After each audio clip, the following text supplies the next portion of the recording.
한 소장님 같은 경우는 가격을 물어보는 사람들이 있었던가요? 그러니까 이제 이거 입찰하는데 얼마고 낙찰 후에 비용이 얼마나 들어가냐 그런 문의 있던가요? 네, 있었어요. 대부분 네, 수수료가 어떻게 되냐는 문의들이었고, 네, 그다음에 수수료 물어보고 얘기해드리면 상의해보고 연락드리겠다 하고 연락이 안 오더라고요. 네, 그죠. 저도 물어보는 사람들은 다 그래요. 그러니까 물어보는 사람들은 어 그냥 물어보는 사람들은 나한테 그러니까 나라는 존재에 대한 신뢰가 좀 없어서 그런 것 같기도 해요. 음, 예. 그래서 그러다 보니까 이제 가격만 보는 거죠. 얼마나 드는지. 이제 조금 이것도 쌓여야 되는 문제이긴 해요. 그러니까 소행 같은 경우도 지금 2개월이 조금 더 되셨나요? 예, 네. 솔직히 이제 더 깔아가야 되긴 한데 이제 사람인지라 초반에 이제 그 딱 이 선에서 하나 나는 사람들이 6개월 이상, 1년 이상 계속 가긴 해요. 음, 근데 그 운이 좀 따라줘야 되는데 그 어떤 이유에서든지 그냥 의뢰가 들어오면 딱 제일 좋은 그림인데 어쨌든 말씀하신 것처럼 물어보는 게 이제 가격을 먼저 물어보죠. 물어보는데 음, 채팅에다 채팅을 주셨구나. 네. 저 같은 경우는 그냥 이렇게만 얘기를 많이 합니다. 그러니까 일단 의뢰하는 비용이 얼마냐. 그러면 저희가 일단 용역 계약 체결하는 비용이 저희 같은 경우는 뭐 30도 받고 40도 받고 하거든요. 그래서 이제 금액을 이제 받고 예컨대 40이면 40만 원 받고 그 다음에 낙찰이 되면 매각 수수료가 듭니다. 그리고 명도 하는데 이렇게 비용이 듭니다. 이렇게 얘기하긴 하거든요. 근데 이제 금액은 제가 얘기 안 할 때가 좀 더 많아요. 근데 이제 그러면 음, 상대방이 또 되물어봐요. 그러니까 그러니까 제가 항상 얘기를 하거든요. 비용을 그리 들고 낙찰이 되면 매각 수수료와 이제 명도에 관한 용역 비용이 드는데 저희 같은 경우는 사실은 다른 지역은 다른 업체들은 매각 수수료와 명도 용역 비용을 따로 청구를 하는데 본인 이제 수수료 얼마 낙찰이 됐으니까 그 비용은 또 별개고 명도 하는데 비용이 또 얼마 들어간다 이렇게 분리해서 수수료 청구를 합니다 일반적으로. 근데 근데 저희 같은 경우는 이걸 하나로 묶어서 합니다 이렇게 하거든요.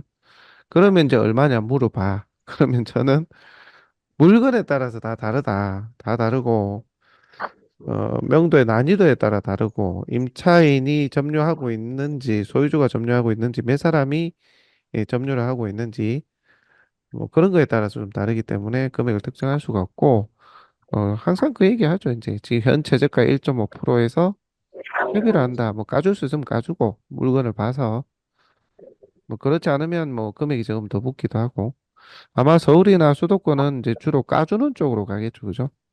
금액대가 좀 있으니까. 근데 그거는 물건을 봐야 안다. 이제 이렇게 저희가 얘기를 합니다. 하고. 그렇게 해서 이제 좀 더 구체적으로 이제 이런 상황에서 알겠다고 그냥 뭐 넘어가기도 하는데 어떤 분들은 그러면 5억짜리 같은 경우는 수수료가 얼마쯤 합니까? 이제 금액을 물어보기도 하고 아니면 사건 번호를 부르면서 이거 얼마 비용이 듭니까? 이렇게 물어보기도 합니다. 하는데 이제 저는 우리 소장님들은 어떻게 하는지 모르겠는데 저는 그 사건은 그러니까 5억이라 그러면 보통 이게 5억이면 뭐 750 정도 되잖아요. 1.5%면 현재 재가가 5억이면 750만 원이 이제 법정 요율인데 거기서 제가 뭐 조율해 줄 수 있으면 해주는데 그 물건은 제가 뭐 임차인 관계라든지 물건을 자세히 들여다보진 않아서 제가 뭐 정확하게 말씀드리기는 그러네요. 뭐 절충할 수 있으면 해드리고 그 정도로 합니다. 제가 그 정도로 그냥 좀 두리뭉실하게 전 얘기를 해요. 그리고 사건 번호를 얘기할 때도 그 물건은 제가 상세히 좀 더 들여다봐야 된다, 임차인이나 점유 관계나. 왜냐하면 요 명동역 비용을 저희는 같이 하기 때문에. 그러고 저희는 적당하게 넘깁니다, 사실은. 왜냐하면 물어보고 하는 사람이 한 100명이 물으면 한두 명 할까요? 한두 명. 그래서 이제 저는 얘기를 잘 안 해줍니다. 그래서 이제 여러분, 우리 소장님들도 물어보면 두리뭉실하게 얘기하시는 게 나을 것 같아. 두리뭉실하게 물어보니까 또 찾아오기도 하고, 그러니까 이거는 제가 얻은 피드인데 이게 정답이 아닐 수도 있는데 어떤 다른 소장님들은 뭐 그러니까 아예 뭐 처음부터 까고 얘기, 뭐 나중에 뭐 이러니 저러니 중간에 와서 비싸니 싸니 그럴까 봐 그냥 아예 처음부터 그냥 얘기를 하기만 하고 말긴 말아라 이런 식으로 한다는데 제가 해보니까 처음부터 다 공개를 하는 거는 좀 안 좋은 것 같아요. 그러니까 상대방이 나에 대한 신뢰가 확실히 없는 상태에서 내가 업체를 나도 업체를 몰라. 모르는데 여기저기 보여지는 몇 사람한테 이제 물어보는 거거든요. 근데 내하고 한 번 더 대화할 기회는 조금 열어둬야 되지 않나. 뭐, 내가 상세히 얘기 안 하고 안 오면 뭐 어쩔 수 없는 거고, 굳이 상세히 얘기를 한다고 해서 그 사람이 그걸 가지고 비교해서 오는 건 거의 드문 것 같아요. 그러니까 이거지. 다른 사람들은 얘기를 자세히 안 하면서 장점의 부분을 계속 부각을 하면서 설득을 하는 과정이 들어간다고 봐요. 근데 우리는 그 설득 과정이 없어요. 처음이기도 하고, 내가 그 사람을 좀 끌어당길 수 있는, 좀 말을 이어갈 수 있는 요령이나 능력치도 좀 사실은 초반에도 없을 수 있잖아요. 이제 그리고 경미에 대한 경험도 좀 적다 보니 그런 거에 대해서 조금 자신 있게 얘기하는 부분이 조금 거기서 이제 이어나가는 게 좀 부족한 거. 그래서 저 같은 경우는 금액적인 부분은 자세히 얘기를 안 하고 그럼에도 이제 다음에 연락이 오면 금액 얘기하면 연락 안 와. 금액 얘기하는 사람은 어차피 나를 모른다는 얘기라. 이제 제 기준으로 말씀드리는 거예요. 그럼 이제 진짜 단순 금액 비교만 하는 거예요. 내가 할까? 에이, 그 금액이면 그냥 내가 하지. 그런 것도 정해지지 않은 사람이야. 내가 어디 맡길까? 내가 할까? 비용이 얼마나 들지? 금액 듣더니, 에이, 그 금액이면 내가 할까? 그러니까 어떤 것도 정해지지 않은 나를 모르는 사람이 물어보는 것이기 때문에 두리뭉실하게 얘기하고 넘어가시는 게 맞을 것 같습니다. 자, 그리고,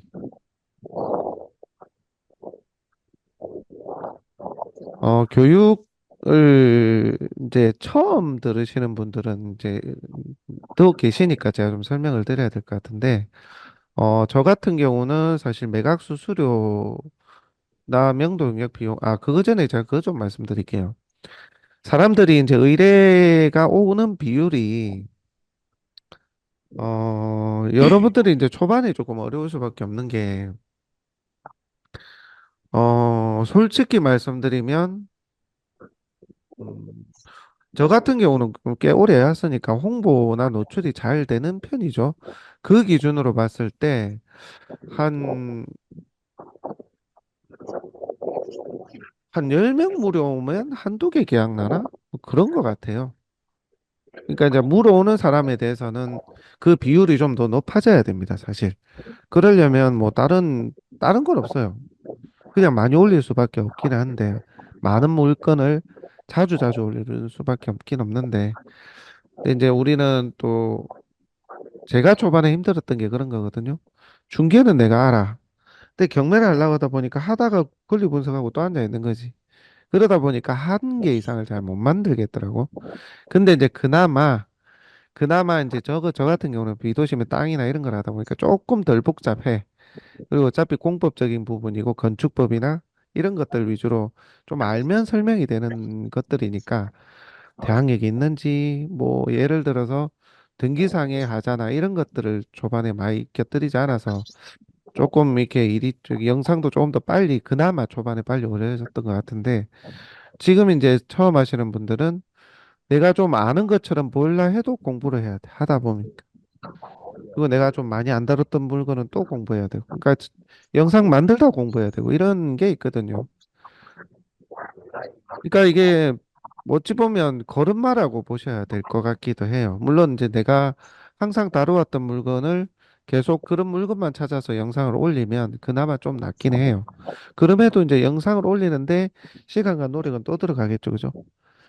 그러니까 영상 올리는 것도 좀 낯설어. 좀 힘들죠. 또 경매에 대한 것도 조금 서툴다 보니까 좀 아는 체도 하고 올리고 싶은데 그러려고 하다 보니까 또 공부해야 되고. 예, 근데 그래서 또 열과 성을 다해서 또 영상을 그렇게 아는 모습으로 담아놨는데 어차피 올린 영상은 하나뿐인 거고. 그죠? 그래서 이제 어 결국은 두 가지 중에 하나인 것 같아요. 내가 좀 잘하는 듯한 액션이 되려면 많은 연습이 필요하고 영상에 담으려면 내가 머릿속에 담아놨다 얘기를 해야 되잖아요. 대본을 읊든지. 그러면 그 대본을 만들려면 또 공부를 해야 되는 영역이 생기니까. 그러니까 그런 과정이 초반에는 어려울 수밖에 없다는 생각이 좀 들긴 합니다. 근데 그걸 이겨내야 돼. 그래야 이제 저는 처음에 경매 1년 하면서 중계를 한 5년 이상 한 것보다 더 많이 배운 것 같아요. 그러니까 그런 배움의 시간하고 영상을 만드는 노력의 시간하고 이런 것들이 조금 쌓여져 줘야 된다. 그래서 이제 어 몇몇 분들 계세요. 뭐 순천의 소장님도 그렇고 이제 어떤 분들은 내가 알고 있다는 모습을 좀 덜 담아도 그러니까 이분 거 안 볼까요?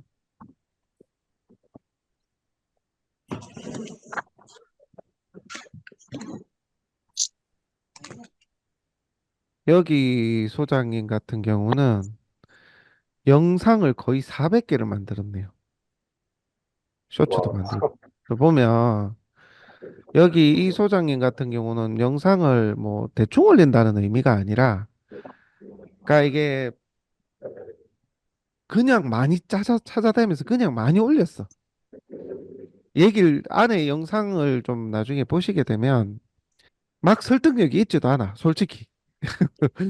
저는 조금 자기네 주관과 의견을 담아서 좀 잘 아는 모습으로 보이면 좋겠다라고 얘기를 했는데, 요 소장님도 자기가 다루지 않은 물건들을 막 두루두루 다루다 보니까 공장도 다루고, 그러니까 자기가 다루지 않은 물건들 계속 다루기 시작했죠. 지금은 그러니까 멘트가 조금 정형화가 돼, 이제. 근데 이제 초반에는 아예 뭐 중계를 하지도 않으면서 경매만 이제 하면서도 어쨌든 하루에 하나씩 쭉 보시면 알아요. 무조건 하루에 하나씩 만들었어. 근데 초반에 하루에 하나 만들려니까 그게 쉽나? 영상 만드는 것도 익숙하지 않은 데다가 물건을 몰라, 일단은. 보면. 그럼에도 계속 올리니까 이분이 좀 지치더라고요. 지치는데 최근에 몇 개월 됐습니까? 한 8, 9일, 1년 안 되나? 10개월 전에 첫 영상을 올렸네. 그러니까 한 6개월까지, 매일 올리니까 6, 30, 한 180개는 될 거 아닙니까? 그때까지도 문의도 잘 안 와. 근데 이제 영상을 보시면 알아요. 문의가 좀 안 오게끔 올려. 솔직히. 그냥 읊듯이 올려. 누가 봐도 이 사람을 알고 올리는 게 아니고, 그냥 영상 임장 가가지고 그냥 물건의 현황만 읊듯이 하는 건 약간 그런 느낌이 있어요, 초반에. 근데 이것도 쌓이니까 뒤에 좀 나오게. 이 쌓이는 게 영상이 쌓인 게 아니야. 지나고 보니까. 그 자기가 멘트 붙었던 게 같은 물건을 어차피 비슷하게 올렸거든. 그러니까 뒤에는 추임새가 하나씩 두 개씩 더 들어가. 왜냐하면 처음엔 다가구를 내가 몰라가지고 대충 올렸는데 계속 말을 하다 보니까 그게 익숙해져서 조금은 자연스러워, 지금은. 그러니까 그런 시간이 필요하다는 거죠, 사실은. 그게 안 되면 진짜 내가 물건을 다양하게 좀 다뤄왔던 경험을 영상에 녹여낼 수 있어야 되고. 그래서 그런 게, 좀 초반에는 힘이 들지만 영상 만드는 게 그것도 힘든데, 거기에 내가 좀 녹여내면서 잘 알고 있는 모습을 계속해서 보여주는 자체가 어찌 보면 조금 쌓여야 되는 나의 노고와 노력이 들어가야 되는 시간은 어쩔 수 없다라는 생각이 좀 듭니다. 예, 이제 이걸 모든 걸 다 뒤집어 엎는 게 초반 계약인데, 그래서 초반 계약이 나신 분들은 정말 열심히 잘 하고 계세요. 조금 주반에 그렇게 초반 계약 나고 뒤에 좀 계약이 덜 나거나 될 듯 될 듯 하다가 막 이렇게 자꾸 배차려도 좀 잘하고 결국 그 단계를 지나오시거든요. 근데 이제 거기에서 결과가 안 나오는데 이분은 대단한 것 같아. 젊은 소장님인데 하여튼 대단하다고 생각이 들어요. 보면. 네, 이분이 윤필 소장님 비슷하게 가. 윤필 소장 같은 경우는 좀 더 자신 있게 올리는 스타일이고, 이분은 그렇게 막 브리핑이 그러니까 만나고 또 사람하고 대화할 땐 자신 있게 하는데, 영상 담을 때는 이게 좀 그게 안 되시더라고요. 어쨌든, 그냥 꾸준히 올리니까, 이 딱 한 7개월째부터 성과가 나기 시작했어요, 이분도. 그래서 지금은 또 열심히 하시는데, 어, 그래요. 어쨌든 연결해야 되는 시간들이 필요합니다. 뭐 그 말씀을 드리고 싶고요.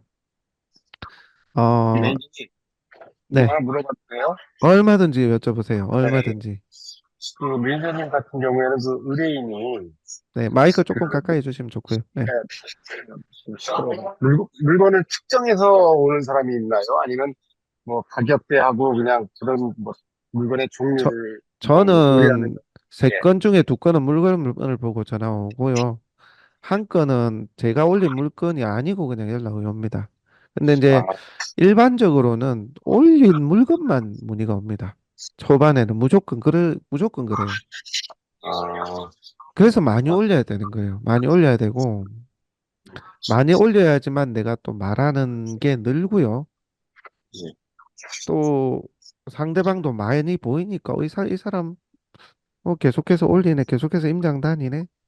그러니까 이게 보여지는 거고, 그게 하나의 신뢰로 굳어지려면 좀 시간이 걸리죠. 걸리는데, 이제, 뭐랄까요. 그러니까 어떤 분들은 그런 게 있어요. 뭐, 많이 올리는 게 아닌데, 이 영상 안에 많은 걸 담아요. 뭐 울산의 박 소장님 같은 경우 대표적인데, 영상 안에 많은 걸 담아요. 한 20분, 30분짜리도 올려. 그러니까 자기가 알고 있던 내용들을 쭉 올려요. 그러니까 이게 유튜브는 자기 재능 공간이 제가 항상 그 얘기를 하는데 이 물건을 어떻게 잘 소개하고 설명할까가 아니에요. 어찌 보면 공부하고 있고. 이 영상을 올리는 걸 빌미로 나라는 사람을 그냥 보여주는 거라고요. 나는 이렇게 영상도 많이 이게 물건도 많이 보러 다니고 물건도 많이 올리고 또 많은 물건을 보러 다니고 물건을 잘 알고 경매도 내가 잘 다뤄왔고 이걸 올리는 재능 공간입니다. 그렇게 생각을 하고 들어가야 돼요. 근데 우리 보면 많은 분들이 영상 하나당 매출로 생각을 해요. 근데 이제 그걸 간과 안 할 수는 없는데요, 사실. 안 할 수는 없지. 먹고 사는 문제인데. 근데 이제 이걸 내가 빨리 궤도에 올려서 이거를 본업에 준하는 또 그 이상이 되는 수익화를 가져가겠다 하니까 이제 지치는 것 같아요. 제가 처음 했을 때는 사실 제가 2016년 사실은 14년부터 했는데 16년쯤에 본격적으로 영상을 많이 올렸는데 그때 올렸을 때 제가 금전적으로 꽤 많은 손실을 보았던 시기입니다. 솔직히. 그래서 뭐랄까 이걸 가지고 뭐 어떻게 성과를 내려고 했다면 아마 영상을 못 만들었을 것 같아. 근데 이제 저는 그 재미로 했어요. 저도 이제 마케팅을 하다 보니까 그때 이제 이거 하나하나 매출로 보면 안 되는 거지. 그래서 저는 이제 아, 어차피 내가 올리는 물건을 좋아하는 사람들이 있을 거야. 라는 생각으로. 그래도 몇몇 사람들이 좋아해 주니까 내가 다른 경매정보지 볼 거 없다. 그냥 내 물건, 내 딱 올리는 거 보면 좋은 물건들 딱 내가 정리해 놓은 걸 내가 찾아가지고 올리니까 이들이 볼 수밖에 없을 거야. 약간 그런 오만함도 있었어. 그러니까 그 매출이 아니라 지금도요. 제 영상 보시는 분들이 계시는지 모르겠는데 저 몇천만 원짜리 1억도 안 되는 거 올릴 때도 많고 심지어 땅도 올릴 때도 많아요. 땅이 의뢰가 많이 올까요? 잘 안 옵니다. 왜냐하면 명도가 필요가 없는 거기 때문에 많이 안 와요. 근데 저는 어떤 마음으로 올리냐면 진짜 이거 필요한 사람이 있을 건데 찾는 사람이 있을 건데 분명히 있을 것 같은데 그런 마음으로 올립니다, 솔직히. 그래서 뭐 어떤 게 정답이란 건 없는데 그렇게 좀 어떻게 하면 좀 아는 모습을 보여줄까? 뭐 그런 생각으로 또 올리기도 하고요. 그렇게 이제 저는 이제 유튜브에서 저와 제가 올리는 영상이 다른 사람들이 분명히 찾을 것이다. 찾는 것만 올려야지. 그러니까 요즘 경매 물건이 많잖아요. 어쨌든 그런 마음으로 올립니다. 그래서 이게 얼마나 우리 소장님들한테 받아들여지는 얘기인지는 모르겠어요. 모르겠는데 그렇게 해야만 초반에는 이겨낼 수 있는 것 같아요. 계약이 안 되더라도. 저는 이제 여기 매물 창고예요. 항상 그 생각입니다. 내가 올려놓은 이 매물 창고야. 딱 돈 주고도 못 본다. 이거 괜찮은 물건만 나딱 리스트로 올리는데. 그리고 아닌 건 아니라고도 올리는데. 이제 그렇게 하거든요. 이제 그렇게 좀 할 수 있었으면 초반에는 그런 생각이 좀 들고요. 하여튼 뭐 무슨 얘기 하려다 얘기했노. 하여튼 네 어쨌든 사실 윗지방은 어떤지 모르겠네. 여기는 저희가 매주 법정을 가다 보니까 느끼는 건데 많아요 생각보다. 예를 들어서 한 2년 3년 전에 좋았잖아요. 그때만큼 있어요 지금도. 이게 분명히 수요는 있다는 건데 근데 그 수요가 알고 스스로 한번 해보려고 하는 수요도 더 늘리기는 했어요. 근데 반대로 나는 잘 몰라. 이걸 맡겨볼까? 그냥 내가 뭐 배워서 해볼까? 요 기로에서 초보가 보시는 분들, 물론 초보가 많이 떨어지죠. 떨어지는데 그런 수요도 꽤 많이 있습니다. 그러면 이제 일단은 의뢰 오게끔 우리가 영상을 많이 올리고 그다음에 엑시트 높은 금액으로 되게끔 잘 이야기하는 이 과정인데 지금 저희가 협업이긴 한데 저는 블로그도 같이 올리긴 하거든요. 근데 블로그도 뭐 나쁘진 않아요. 솔직히 블로그를 저도 꽤나 뭐 오래 쉬어서 조회수는 얼마 안 돼요. 하루 한 200명 들어오나. 근데 요걸 보고 또 문의가 와요. 네, 오고. 요즘은 그런 생각이 좀 들어요. 블로그 보고 오시는 분들은 조금 색깔이 달라요. 다른데, 문의의 비율로 보자면 블로그가 오히려 말을 귀찮게 하는 사람들이 더 적은 것 같아. 뜨내기. 그러니까 뭐냐면 그냥 물어만 보고 간만 보려는 사람들이 블로그가 좀 예전에는 블로그가 더 많았던 것 같은데 지금은 유튜브에 컨텐츠가 너무 많으니까 그래서인지 아니면 뭐 그냥 가십거리 삼아 이제 문의를 하는 사람도 많으니까 오히려 블로그가 좀 더 구체적으로 물어본다 그런 생각도 좀 듭니다. 어쨌든 매니저님, 네, 그 의뢰를 받으셔서 30만 원, 40만 원 그 해가지고 이제 유찰 처리를 하시잖아요. 네, 그럼 그 만약에 해찰이 되면 네 그걸로 이게 그냥 끝나는 건가요? 끝나죠. 그리고 이제 저는 다음 우리가 40을 받으면 이번에 좀 안타깝게 됐네요 하면서 다음 입찰 때는 20만 원을 해주죠. 근데 기간을 정합니다. 뭐 음, 3개월 이내 재입찰. 음, 음, 혹은 같은 물건 있잖아요. 내가 만약에 근린 상가를 봤는데 다음에 또 그 많은 그런 물건만 찾는 분들이 있잖아요. 그런 분들이면 6개월이 지나도 같은 비슷한 물건이면 저는 할인을 좀 해줍니다. 그 사람마다 다 다른데요. 어떤 분은 뭐 8번, 10번 재입찰을 해도 그냥 그대로 그 돈 주는 사람도 있고 또 어떤 분들은 뭐 제가 뭐 제안을 하면 뭐 그대로 하시는 분들도 있는데 어쨌든 낙찰이 돼야 되니까 이번에 이제 배차를 하면 조금 더 그 돈도 본인이 좀 아깝다고 얘기할 수도 있잖아요. 그러니까 그 다음 거는 좀 재입찰. 그리고 한 번 떨어지면 비슷한 물건이 있으면 한두 번 정도는 또 제가 추천을 해드리기도 합니다. 그 정도 하고 통신적으로 저는 말아요. 근데 이제 유찰가 어떤 분들은 계속해서 한두 번 얘기해 줬더니만 계속해서 이제 달고 물어오거든요. 그럼 저는 그것을 차단해요. 딱 한두 번 정도까지입니다. 다음에 계속해서 물건 추천해 달라 하면 그거는 이제 비용을 받고 이제 해야 된다고 얘기를 하죠. 어쨌든 뭐 3개월 이내 재입찰하면 원래 40만 원 받을 거를 20으로 받기도 한다. 네, 근데 뭐 이렇게 받는다고 해서 뭐 이게 뭐 항상 이렇게 된다는 건 아니고요. 사람 나름이라고 생각을 합니다. 그리고 뭐 저는 하여튼 저처럼 하시면 안 되긴 안 돼요. 저는 뭐 되게 배짱으로 하는 사람이라서 뭐 자꾸 물어오고 하면 뭐 하지 말라고 그러고 그럽니다. 예, 그래 하시면 안 되고 필요한 걸 뭐 물어볼 때는 기본적인 거는 답해 주시되 금액 얘기하시고 계약 체결이 돼야 이제 일이 진행이 되는 거라 예, 그렇게 해서 계약 체결을 하게끔 유도하는 이제 멘트와 그런 것들도 조금 필요하죠. 저는 뭐 그렇게 안 하는데 제가 그렇게 안 하는 게 안 하니까 이렇게 요령적으로 가르쳐 드릴 수 있는 조금 그러네요. 근데 이제 그 안에는 제가 알고 있다만 이제 보여줍니다. 그러니까 전화가 오면 상대방이 이제 물어볼 거 아니에요. 네. 물어봅니다. 보통 대부분 이제 전화 오는 게 사건 번호부터 다짜고짜 얘기를 하면서 이 물건 어떻게 됐냐, 낙찰이 됐냐, 뭐 유찰이 됐냐, 아니면 이 물건 이번에 입찰이던데 관련해서 물어보려고 한다. 그러면 이제 그런 얘기는 하죠. 내가 예를 들어서 사건 번호를 외우고 있지는 못하니까 어떤 물건 보셨어요? 뭐 유튜브 보셨어요? 그 유튜브 봤다 할 수도 있죠. 그러면 유튜브에 무슨 동에 있는 어떤 물건이든가요? 제가 사건 번호를 기억 못합니다. 물건을 많이 보니까. 거기에서도 또 내 소개가 들어가는 거예요. 매일같이 임장하고 전화도 많이 오고 물건도 많이 보니까 제가 사건 번호하고 매칭을 못한다. 그래서 사장님이 물건은 어떤 건지 말씀을 주셔야 됩니다. 그러면 무슨 동에 있는 그 물건, 그러면 이제 사실 제가 대부분 알긴 아는데, 알면은 이제, 그 물건요. 예, 그 물건 이번에 참, 대놓고 바로 얘기해. 예, 그 물건 이번에 참 한번 보긴 해요. 이번에 참 들어오겠던데. 제가 피드를 받아보니까. 이런 식으로 평상시에 내가 피드도 많이 받고 있고, 내가 너한테 정보를 줄 수 있는 것들이 좀 있다.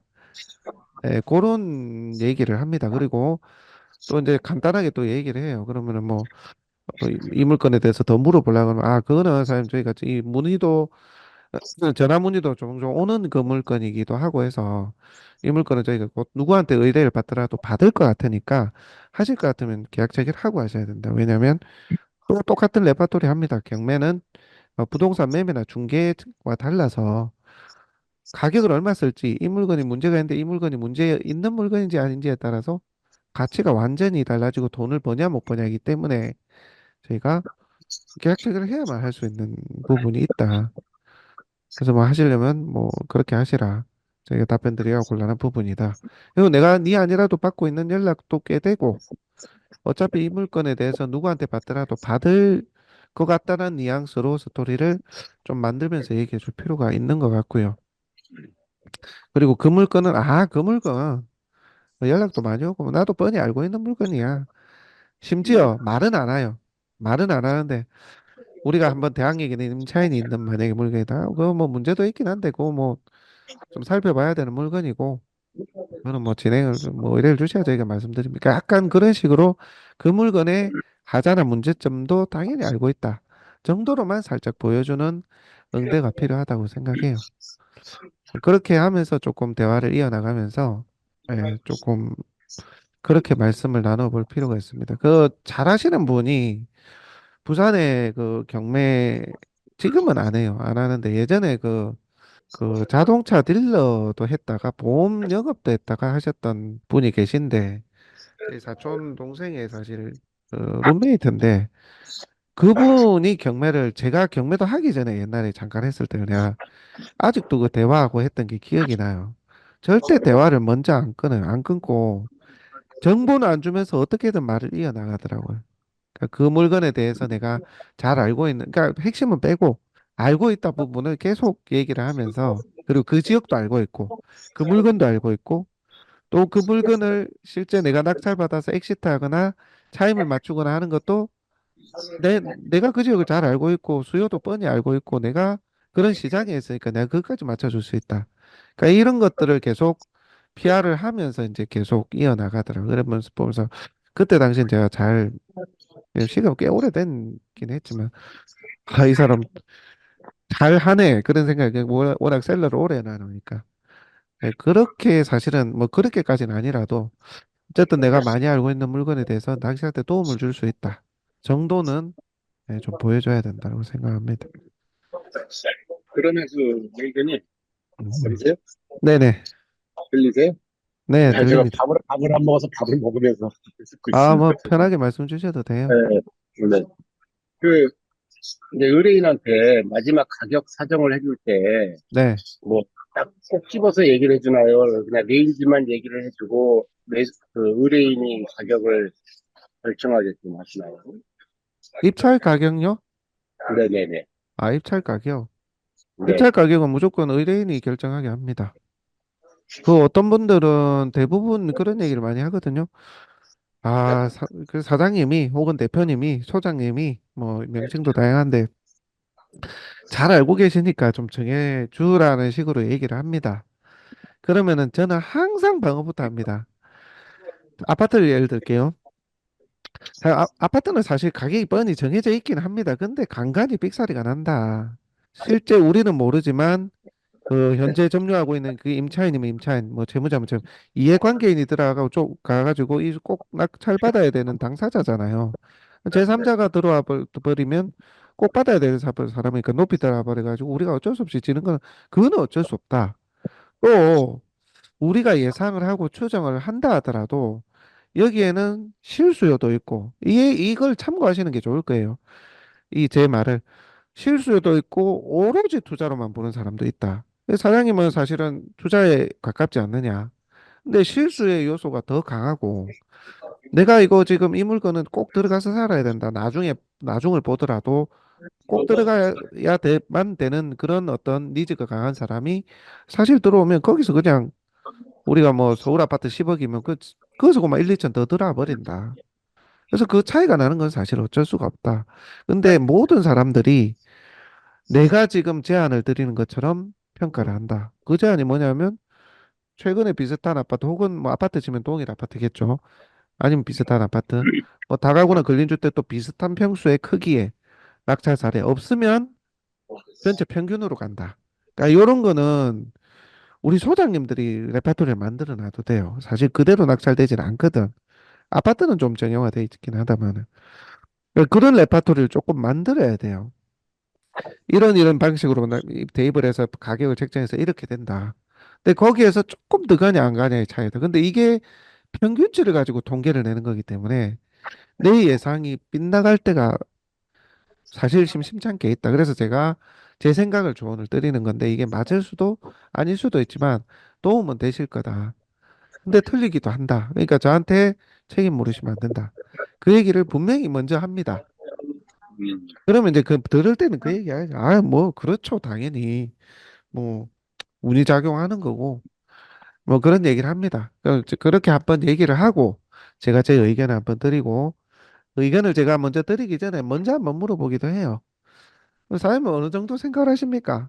사장님 얘기 들어보고 제가 제 의견도 한번 드려볼게요. 이렇게 하면 자기 얼마 얘기를 합니다. 그러면 비슷하면 아 저도 뭐 그렇게 생각이 비슷하네요. 고선에서 가시다가 마지막에 또 결정을 하시면 될 것 같아. 그 정도로 얘기를 하고 다르면 저는 대놓고 얘기합니다. 예를 들어 내가 한 6억 8천 가야 되겠는데 그러니까 지금 최저가가 6억이다 칩시다. 나는 6억 네. 8천 정도는 가야 낙찰 가야 되는데 이 지금 의뢰인은 6억 2천 쓸라 그래. 그러면은 저는 이런 식으로 얘기합니다. 아파트 같은 경우는 비슷하니까 나 그 가격이면 그냥 하지 마세요. 무조건 떨어집니다. 저한테 책임 묻지 마세요. 안 하는 게 낫다고 난 떼놓고 그렇게 얘기해요. 그래서 가격을 좀 끌어올려요. 근데 이제 가격이 정형화 안 돼 있는 것도 있잖아요.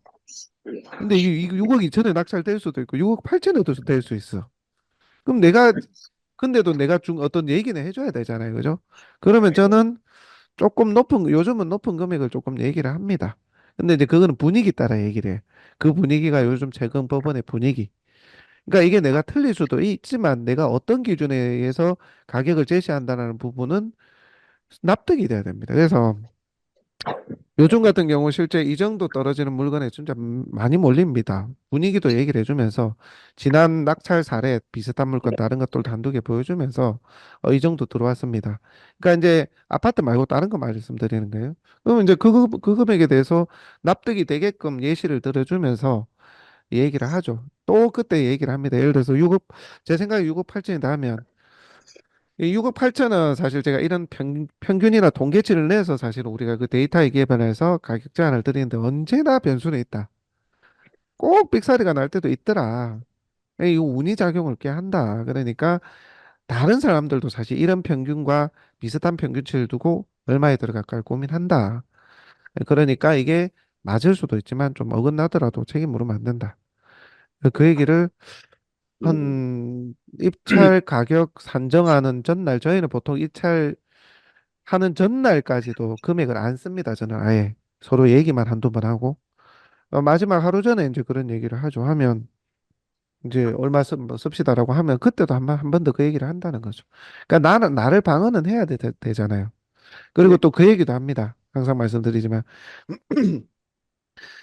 사장님 제가 그 노파심에서 말씀드리는데 꼭 그 지금 내가 낙찰 받는 이 가격에 낙찰을 받으면 잘 받는 건지를 봐야 되는데 꼭 그런 건 안 보고 막 단독 들어가면 고만 쎄 하고 2등하고 차이 나면 또 찬바람 휘잉 불고 속으로 막 끙 하고 있고 그러시면 안 된다고. 경매 보통 초보나 처음 하시는 분들 보통 이렇게 많이 하는데 내가 낙찰 받는 금액이 중요한 거라고.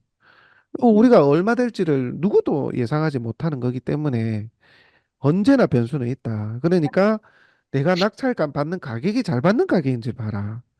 꼭 진짜 금액도 막 높이 써갖고 막 엄청 높이 썼는데 보면은 다른 물건들 보면 제가 그렇게 얘기를 해요.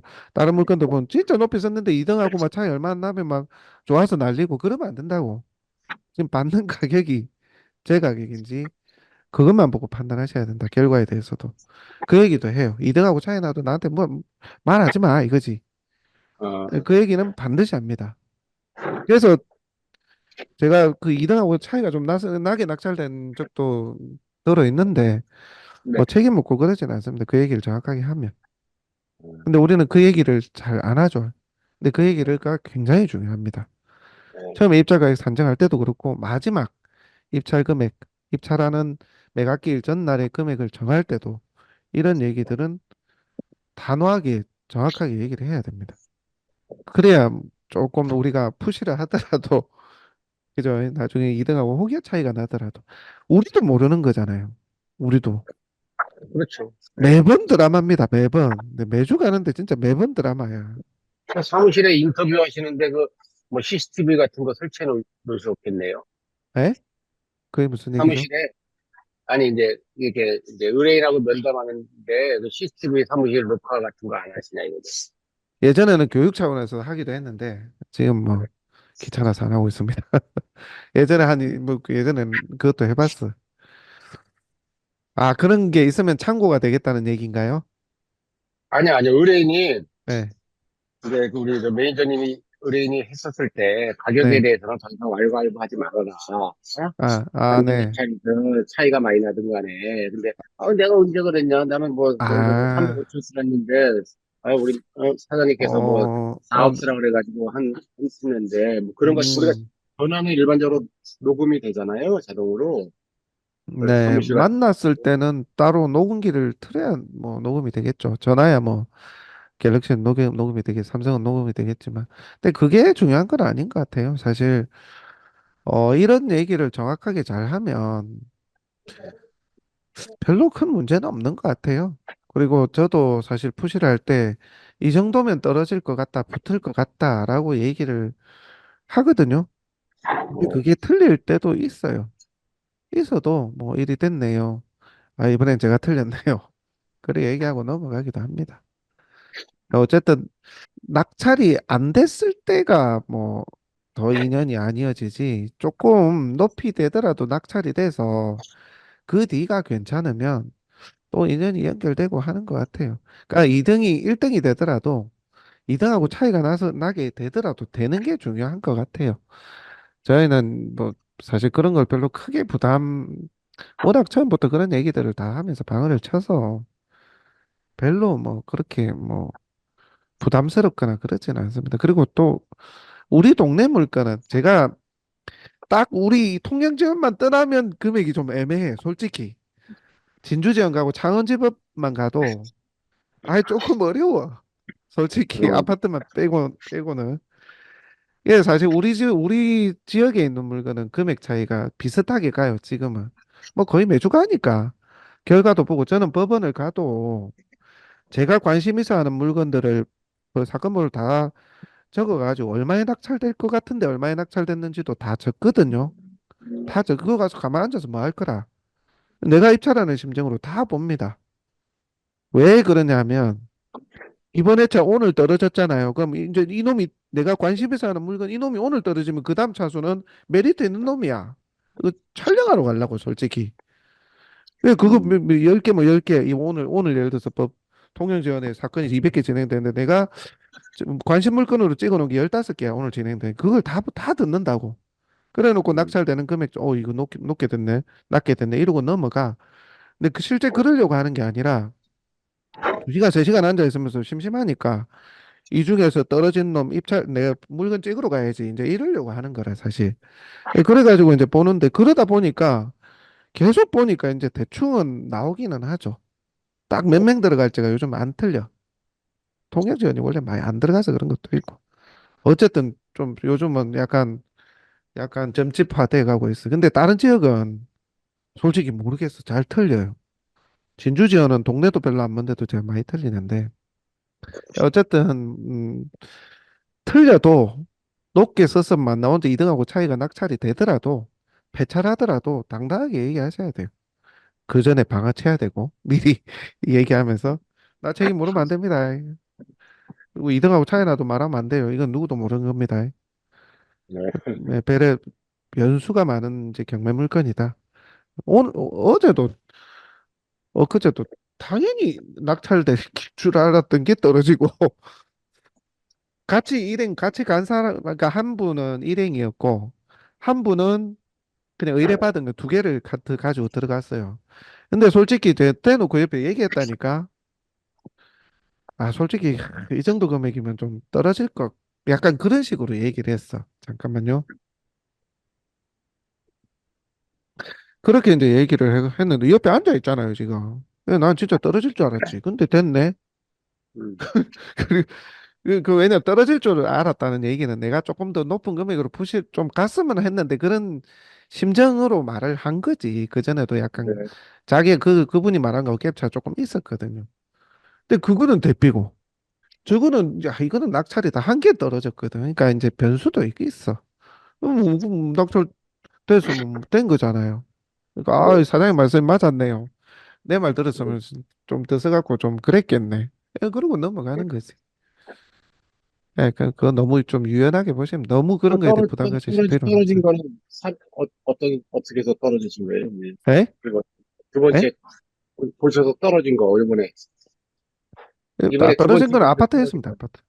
아, 아파트는 앞차순위 뭐 1억 4천 4,500인데 그래서 1억 4,700 썼는데 똑같은 아파트거든요. 1억 5천이 들어왔네.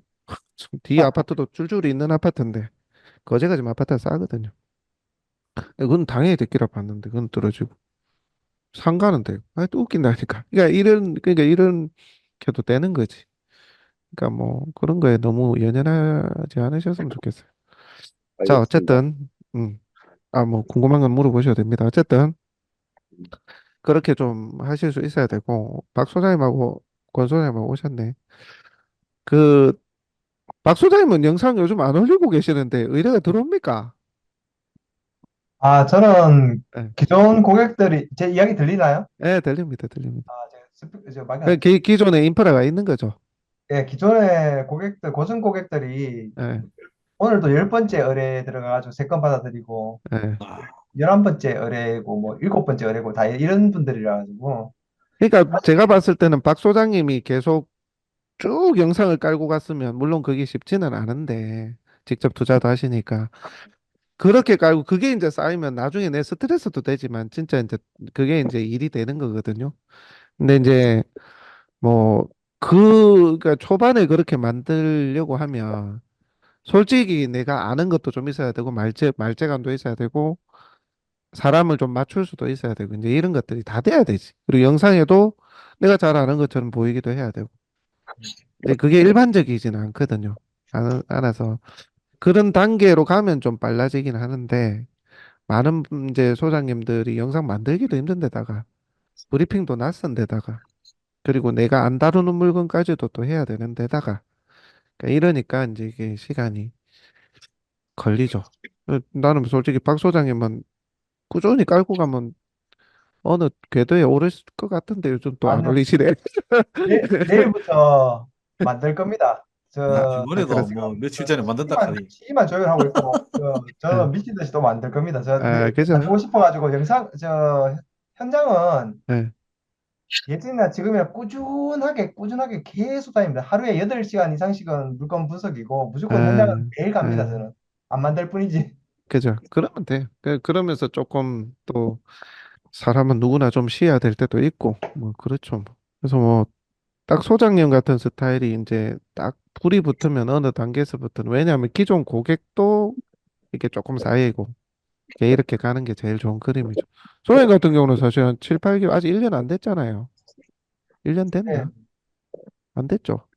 올해까지 저는 이제 작년 10월 말에 그러니까 11월부터 시작했다고 보면 되고 음, 올해 들어서 작년엔 못했고요. 올해 10건 정도 낙찰 받았습니다. 저는 음, 어, 오늘까지 낙찰 받은 게 10번째 낙찰이었습니다. 그러니까 음. 고객들 그냥 도와드린 게 한 5건 있고 솔직히 제가 1년 될 때까지는 결과가 중요한 건 아니고요. 이게 제가 말씀드린 게 누구나 똑같은 것 같아요. 소장님이 지금 10건이면 이게 꾸준히 가면 이게 10건이었다가 이제 내년은 15건, 20건이 아니고 30건, 40건이 돼버린다니까. 이게 근데 그런 걸 겪지 않아서 모르시는데 그리 돼요.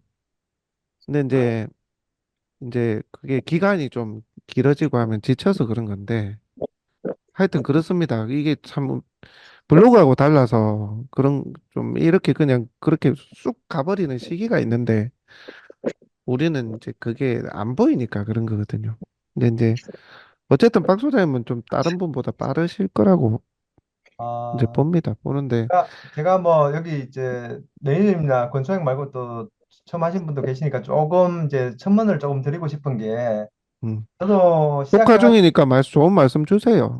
예, 좀 처음 시작해가지고 그래도 나름 꾸준히 뭐 일영상 한 적도 있고 이렇게 꾸준히 그러니까 지금 안 만든 지는 조금 됐는데 한동안은 계속 만들었거든요. 근데 그랬죠. 초반에 열심히. 그렇게 풀러갔던 게 꾸준히 고정 고객되고 고정 고객되고 어제도 오늘도 계속 딴 지역에도 전화 오고 뒤처리해달라는 전화도 오고 합니다. 음, 그러니까 매니저님 말씀 따라 제가 매너리즘에 빠졌는 게 뭐냐면은 제 스스로 투자자이기도 하고 고객이 점 찍은 거는 한 번도 영상을 안 다루고 아파트는 너무 쉬우니까 이건 뭐 내가 이런 말을 해야 되나 싶으니까 또 안 하고 이러다 보니까 좀 매너리즘에 빠진 건데 사실 현장은 정말 꾸준히 다니고 있고 올해 500개 이상 현장을 다녔고요. 영상도 500개 정도 찍은 거죠. 근데 제가 영상 음, 만든 거는 아니, 100개, 배터리 100개 음, 정도밖에 안 되는 건데 음, 꾸준히 하고 있고 하루에 비가 오나 눈이 오나 몸이 아프나 10시간 이하로 부동산 분석한 적이 한 번도 없습니다. 저는 매일 생활이 이겁니다. 그런데 음. 매니저님이 안타까워 하시는 것처럼 아웃풋이 좀 더 돼야 되겠다. 꾸준히 하면은 음, 저는 솔직히 자신이 매니저님 말씀이 무조건 맞다 봅니다. 저는 제가 안 했던 물건들도 다 의뢰와가 지금 다 받고 있는 건데 제가 말을 안 할 뿐인 건데 계속 의뢰가 오거든요. 근데 저보다 음, 앞서 가신 분이 매니저님이시고 또 산정인이 구미 윤비 소장님이기 때문에 무조건 믿고 열심히 하시면 전 된다고 봅니다. 권소영도 이제 시작됐었을 거라고 보고요. 저하고 거의 비슷한 시기 조금 늦게 시작하셨는데 낙찰 받으셨고 또 지금 의뢰를 받고 계시잖아요. 근데 제가 감히 드릴 수 있는 말씀은 믿고 꾸준하게 하셨으면 좋겠습니다. 저처럼 개인 투자한답시고 너무 새길로 빠지지 마시고요. 아, 꾸준히 개인 투자도 하면 되지. 왜요? 그것도 맞는, 이상입니다. 옳은 판단 중에 하나입니다. 저는 매수 대리보다 내 투자해서 돈 번 게 더 많아요. 그리고 좀 한 가지 첨언 드리자면은 그 수익이 있잖아요. 수익적으로 올라오는 게 제가 올해 상반기까지 그러니까 수익이 월 수익으로 치면은 한 70도 안 되는 것 같아요, 사실은. 음, 음, 근데 지금 오늘까지 하면은 한 경비 다 빼도 한 250은 될 것 같습니다. 음. 그러니까 이게 지속 가능한 수준에서 한번 올라오면은 재미가 또 있잖아요. 그러니까 아마 더 열심히 하게 되실 것 같은데 하면 됩니다. 어쨌든 앞서가시는 분들이 되는 그 분들도 있고 250이 1000만 원이 넘어가 버린다니까. 안 쉬고 1년만 하면 네, 뭐 넘어갈 것 같은데. 이번에도 근데 이제, 고객 변심 많이 했으면 대전권도 제가 입찰 서류 받고 출장 칫솔 들고 와가지고 했는데 10억짜리니까 1,000만 원 수수료였는데 그분이 변심해서 안 했으면 대전권도 제가 받았을 거고 다음에 또 예고돼 있으니까 힘내셨으면 좋겠습니다. 제가 이런 말 할 처지가 아닌데 저 또 열심히 아유, 하면 되게 열심히 합니다. 이상입니다. 서로 얘기하는 게 좋죠. 이런 얘기를 어디서 해보고 듣겠습니까? 네. 그래요. 아이고, 참. 이제 보면 조금 조용해지시는 소장님들도 계시잖아요. 근데 뭐 이걸 옆에서 계속 코치하면서 같이 다닐 수도 없고, 뭐, 어떻게 하면 좀 더 이렇게 조금 에너지를 좀 북돋아 줄 수 있을지 고민이 될 때가 많은데, 어, 그래요. 뭐, 어째 뭐, 뭔가의 재미를 가지고 하는 게 맞을 것 같아요. 저는 솔직히 항상 영상을 재미있게 만들어요. 그냥, 아니, 누가 또 보고, 누군가는 꼭 필요해서 하겠지. 이런 생각으로 합니다. 그리고 뭐, 영상을, 지금 그 아까 박소님 말씀하신 것처럼 지금은 또 안 올려도 오거든요. 의뢰가 오고. 명도도 이 명도도 이번 달에 3건 받았어요. 3건. 하나는 뭐 어, 짜잘한 거고 2개는 뭐 고만고만한 건데 그런 것들도 보여주는 게 필요한 것 같아요. 그 인도하는 엄보도 한번 영상에 한 번씩 담아 보는 것도 괜찮을 것 같아요. 대신에 우리가 법률적인 행위를 하는 느낌 말고 그냥 현장 가서 한번 만나보는 것도 올리고 그런 것도 한번 해보시면 좋을 것 같아요. 제 생각에는 조금 익숙해지신 분들 있잖아요. 그런 영상이 좀 좋습니다. 좋고 대신에 이게 지역적으로 좀 차이는 있는 것 같아요. 서울에 뭐 서울 경기 아파트는 사실 후자로 들어가서는 낙찰받기 어렵고요. 또 이게 뭐 억지로 뭐 어거지로 막 높게 막 자꾸 작업하는 업체들이 많으니까 그거는 힘든 것 같고 뭐 상가나 오피스텔이나 근린주택이나 상가주택이나 땅은 별로 없을 거니까 서울 경기가 네, 그렇게 좀 보시는 것도 보시는 게 좋을 것 같습니다. 저도 지금도 저는 사실 상가로 시작한 사람이 아니라서 지금 제가 의뢰받은 것도 상가 지금 2건도 의뢰받았고 하나는 또 인도해야 되고 한데 저도 공부해요. 매일이 공부입니다. 매일이 공부라. 근데 뭐 그런 걸 다 알아봐줘야 될 의무가 있는 건 아닌데 그래도 좀 더 얘기를 해주고 싶으니 또 알아두면 다음에 또 상가가 누군가가 의뢰가 왔을 때 내가 해줄 수 있는 말이 또 더 생기니까 또 공부를 하게 되고 이렇게 되는 것 같아요. 공부를 하면 할수록 할 수 있는 영역이 안 늘어나니까. 땅만 알아보면 그냥 놀면서 하겠다. 이 촌동네 땅이 뭐 뻔하잖아요. 해봐야 디벨롭 개발하는 거하고 뭐 토목하고 하는 게 전부인데. 그러니까 내가 중개도 똑같잖아요. 할라치면 한정없이 그냥 할 게 없고 뭐 그냥 편하게 할라치면. 근데 진짜 내가 이거 범위 넓혀서 다 해볼라 치면 끝도 없는 거 아닙니까? 경매도 뭐 어차피 부동산을 다루는 일이니. 네, 어쨌든 그 이번 주에 모임에 오시는 분들은 계약 빨리 안 나면 지분 투자나 하자니까 내가 다 알려드릴게. 찍어드릴게. 그 지분 투자 한번 해봅시다. 뭐 돈이 크게는 안 되는데 그래도 월급 정도는 될 수 있어. 솔직히 그것도 괜찮아요. 저는 지금도요. 지분 같은 경우도 그제 뭐 지난 달에도 묘지 지분 가지고 현물 분할 안 되는 방법이 있을 것 같은데 제가 그것까지는 몰라서 150, 200 주고 교육 듣고 왔어요. 나도 모르면 교육 받으러 간다니까. 그 말 딱 30분 듣고 하고 이게 150 넘게 줬지. 150 하고 또 20을 줬으니까 170 줬네. 그 한마디 들으려고 갔습니다. 그러니까 정보가 생명의 세상인데 그렇게 해서 제가 쏘은 강의들도 몇 개 있어요. 그러니까 궁금한 건 또 들어야 되니까. 근데 그 중에서 진짜 필요한 건 또 필요하더라는 거지. 그래서 근데 그런 걸 정보 뭐 이론만 가지고 뭐 이론을 가지고 해봐야지. 저도 사실 3건밖에 안 해봤어요. 3건밖에 안 해봤는데 이거 땅이 있으면 현물 분할만 판사가 현물 분할 때리잖아요. 묘가요 있으면 이걸 어떻게 비켜가지 방법이 있을 것 같은데 자꾸 찾아보니까 엉터리로 하는 놈도 한 놈 있고 제대로 하는 사람도 있더라고. 그래서 거기 가서 또 그거 다 말씀드릴게요. 뭐 별건 아니더라고. 근데 모르면 못하는 거거든. 음, 어쨌든. 자, 아, 그리고 음, 제가 오늘 뭐 하다 보니까 맨날 3,000% 간다. 잠깐 뭐 오늘 뭔 얘기 하려고 그랬나? 문의 상담 뭐 맞는 얘기 하고 있네. 견적 내기. 견적은 요즘은 경기가 그래. 그런데 까주라는 사람이 좀 많기는 많다. 예를 들어서 뭐 한 500 부르면 뭐 한 100만 원만 까주락하고 요즘은 제가 좀 까주는데 정찰제로 합니다. 정찰제로. 그러면서 저는 자신 있게 얘기합니다. 그냥 딴 사람한테 다른 데 가서 그냥 물어보고 오시라고. 영 비싸다 싶으시면 일단 계약하지 마시고 딴 데 그냥 물어보시라고. 거기를 분명히 본인이 받을 그 용역 수수료를 받고 명도하는 비용을 또 따로 받을 거라고. 처음에 컨설팅 할 때는 자기 수수료만 얘기하거나 아니면 명도 비용을 분리해서 얘기한다고. 그렇게 해서 계약해 놔놓고 넌지시 낙찰 뒤에 명도 수수료는 따로 더 들어가는 거 아시죠? 이렇게 나온다고. 실제 그리 얘기하는 그 용역업체들 많거든요. 경매 법인도 그렇고 그냥 경매업체들, 일반 업체들, 실제 라이센스 없는 곳들. 저는 그대로 얘기를 합니다. 그러니까 상대방이 선택을 할 때 내 선택지가 더 낫다는 것도 얘기는 해줘야 돼요. 그것도 좀 자신 있게 얘기해줘야 돼요. 그러니까 이런 얘기들도 실제 뭐 그런 업체가 있고 우리보다 더 싼 데가 있을 수도 있지만 그렇지 않은 곳이 더 많은 게 현실이거든요. 굉장히 비싸게 받는 것도 많습니다. 그러니까 자신 있게 우리가 진짜 싸다. 그리고 우리가 라이센스도 있고 또 그 얘기도 하세요. 우리 다 2억 공제도 받고 있잖아요.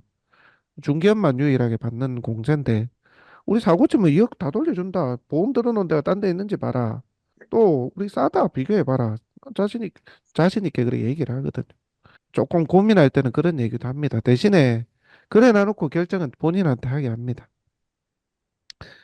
그게 조금 더 되는 요인인가 싶기도 하고.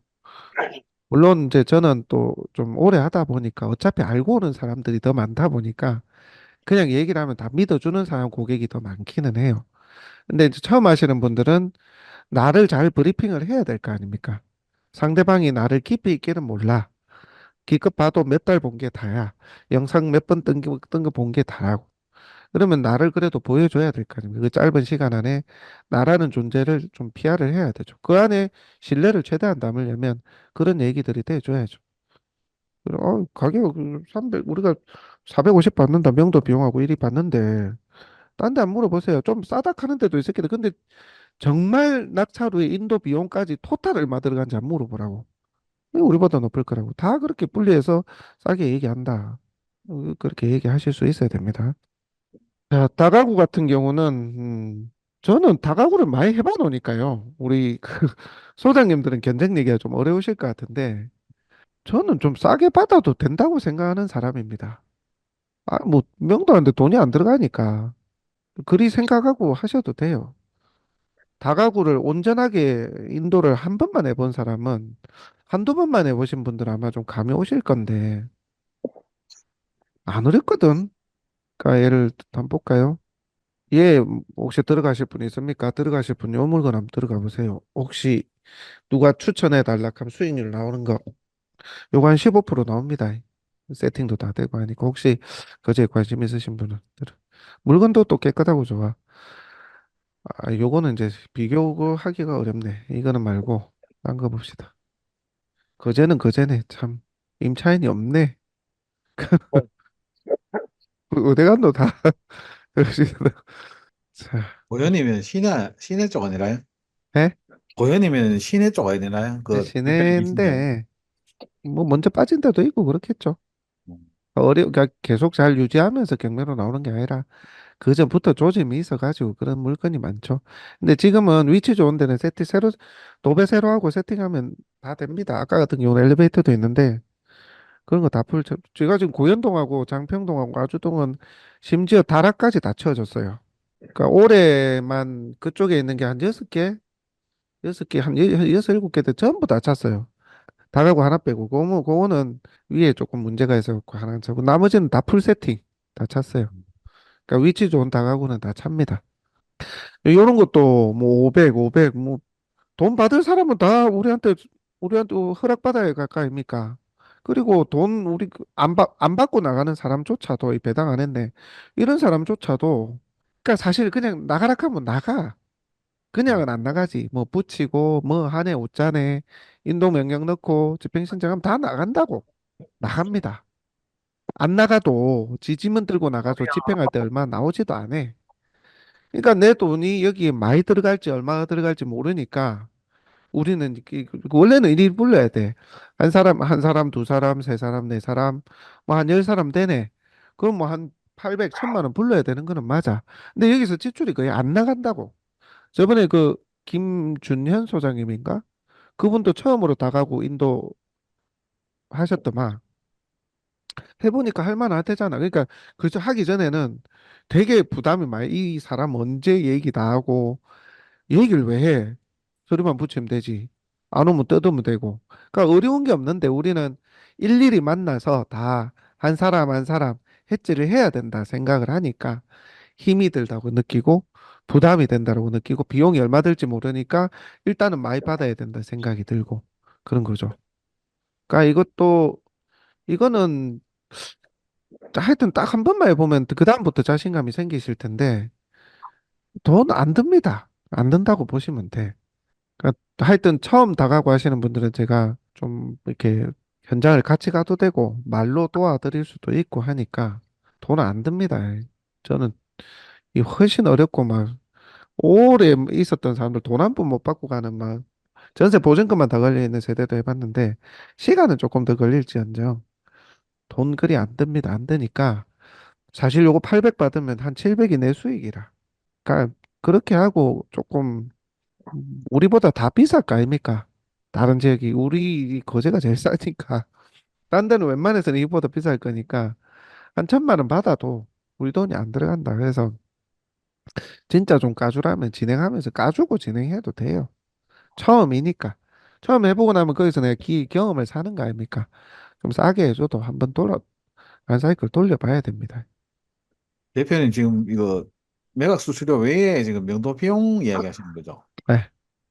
매각 수수료만, 그러니까 저는 항상 이렇게 얘기한다. 이게 이런 거 의뢰 받는다. 그럼 내가 만약에 이거 진짜 받잖아요. 저는 한 5, 600만 받아도 나는 진행할 수 있어요. 왜? 돈 안 들기 뻔하거든.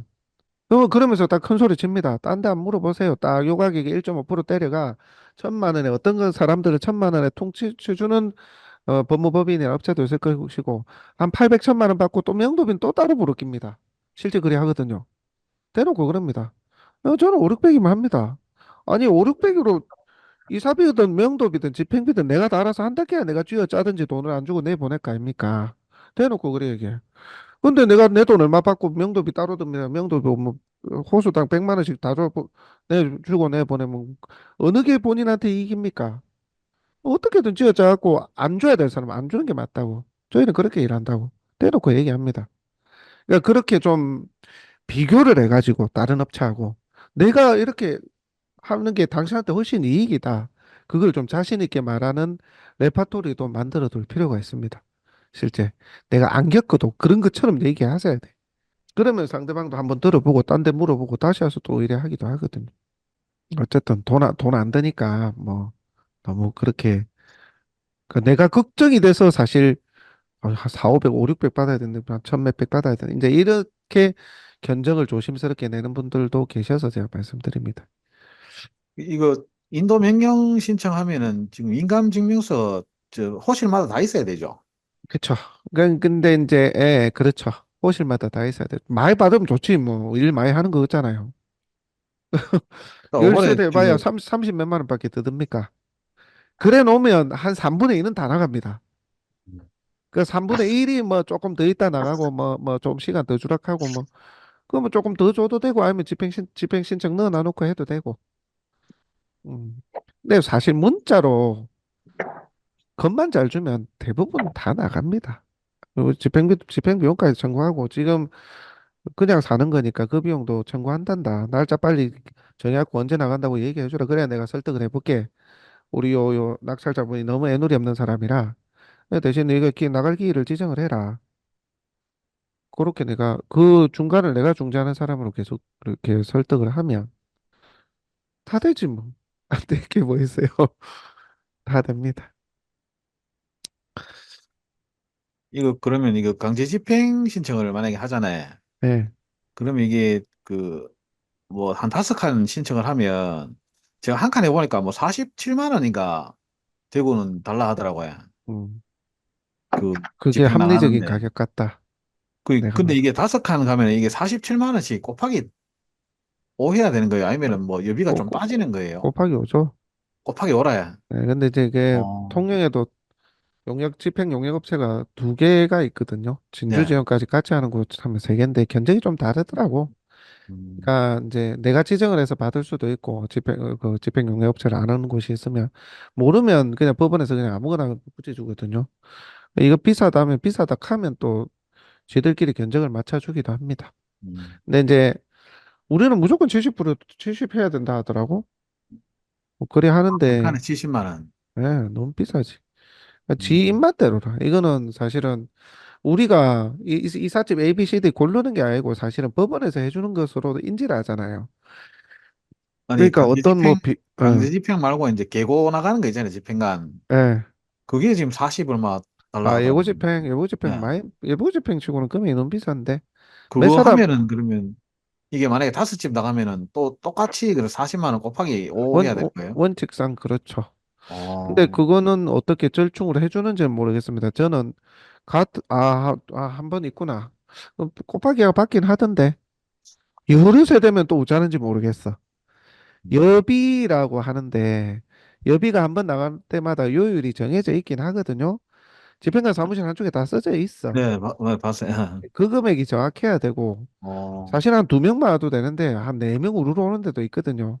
그럼 이제 금액이 높을 것이고, 거리가 멀면 이제 비용이 더 나오고 이런 건데, 그거는 한번 물어보세요. 제가 여러 개를 하면 여비를 줄여주는 게 맞는데 왜 한 번만 오잖아. 근데 이제 그렇죠. 한 건당 그래 이제 쓰여져 있긴 한데, 뭐, 궁금해가지고. 그리고 그 40이 아니고, 예, 원래는 두 번 예고 집행가는 예, 2번 비용이거든요. 비용을 받더라고요. 예, 예. 근데 이제 한 번만 가고 끝나는 경우가 대부분이기 때문에, 한 번 가면 환급이 돼. 예.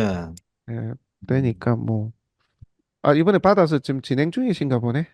다가구 19일 날 받은 게 다가구인데, 직골래. 세대 그 많아요. 14세대. 아, 좋다, 근데 좋다. 저는 명도비는 안 받고 그냥 하기로 했거든요. 그 예. 실비로 그냥 하기로. 실비로 예. 받는다는 게 견적을 어떻게 그냥 이제 하셨어요? 뭐 임차인한테 이제 이사비 직접 붙여주는 걸로. 그러면은 매각 수수료는 받으실 거 아니에요? 예, 네. 매각 수수료는 이제 낙찰가 1% 받고. 네. 그러면, 이사비는 내가 해주는 대로 네가 내. 이제 이렇게 된 그렇지. 예, 거예요. 그 협의하는 대로 그냥 이사비 주시면 됩니다. 이래 예고 치면 집행 비용은 누가 내기로 했어요? 그거는 이제 뭐 의뢰인이 내기로 아, 하고. 의뢰인 내기로 했습니까? 예, 완전 부담 없는데. 그래야. 예, 부담 없잖아요. 그 대구는 물어보니까 뭐 원룸은 한 칸에 100만 원, 뭐 주인 세대 300만 원 이래가지고 음. 낙찰 받으면 바로 받는 값더라고요. 집행 예, 신청하면. 예. 아니 그 낙찰이 되면 매각 수수료 외에 이제 명도비라 에, 해가지고 에, 에, 에. 이사비 뭐 남기나 더들기나 저기가 이제 뭐 원룸은 저희가 100만 원, 뭐 그냥 알아서 묶거나 그래 예, 되겠지. 그런 식으로 얘기하더라고요. 얼마나 비쌉니까? 그러니까 그러니까 그걸 레파토리를 해서 견적 낼 때 잘 비교하면서 다음에도 얘기하셔야 되는. 원래 그리 불러요. 딴 데도 다 따로 분리해가지고 대부분은. 그래야 견적 부를 때 좀 싼 거 같잖아요. 매각 수수료만 받고. 근데 집행 비용을 계산해보면 돈이 많다. 그래서 그러니까 저도 그렇게 솔직히 열 하려다가 몇 세대에서도 뭐 1,000만 원만 받아도 충분해. 솔직히. 네, 내 돈이 별로 안 들어. 아니 근데 얼마 더 갈지 모르니까 못 하겠는 게 그렇게 하려니까 만약에 뭐 이게 경매법인이나 이런 네. 업체들은 앉아서 막 전화질 하려고 가가지고 우리가 쪼고 막 인도지 예고장 붙이고 안내장 붙이고 또 만나서 막 이기 싫은 거라. 음, 그냥 돈 주고 얼마라도 주고 보내지가 박혀 있으니까. 그러니까 지금까지 임차인들이 돈 받는 게 당연하다 생각하고 앉아 있는 거라. 그게 정상적인 게 아닌데. 음, 지들 편하려고 이제 견적을 그리 부르는 건데. 그 얘기를 하세요. 그게 지들 편하려고 그리 사장님 낙찰자 분의 그리고 그 호주머니를 그렇게 부담이 되게끔 그렇게 높게 부른다고. 우린 그 용납 못 한다고. 아니 그 돈 아껴서 내 호주머니에 들어온 게 아니라 근데 사장님 말 잘 하셨네. 그렇게 하면서 최대한 이사비를 안 주면서 쥐어짜면서 열심히 했다는 모습도 보여주세요. 그래 하시면 돼. 실제 대화하다 보면 안내문 붙이고 좀 이렇게 문자로 보내면서 좀 이렇게 좀 압박하면 대부분 나가거든요. 비용이 또 생각보다 안 나옵니다. 또 예고 집행까지 정도라 대부분. 그렇게 해서 한번 나가면 비용 나와도 또 환급되고. 지금 뭐 잔금 다 냈어요? 아직 안 냈어요. 아직 이제 19일을 받아가지고.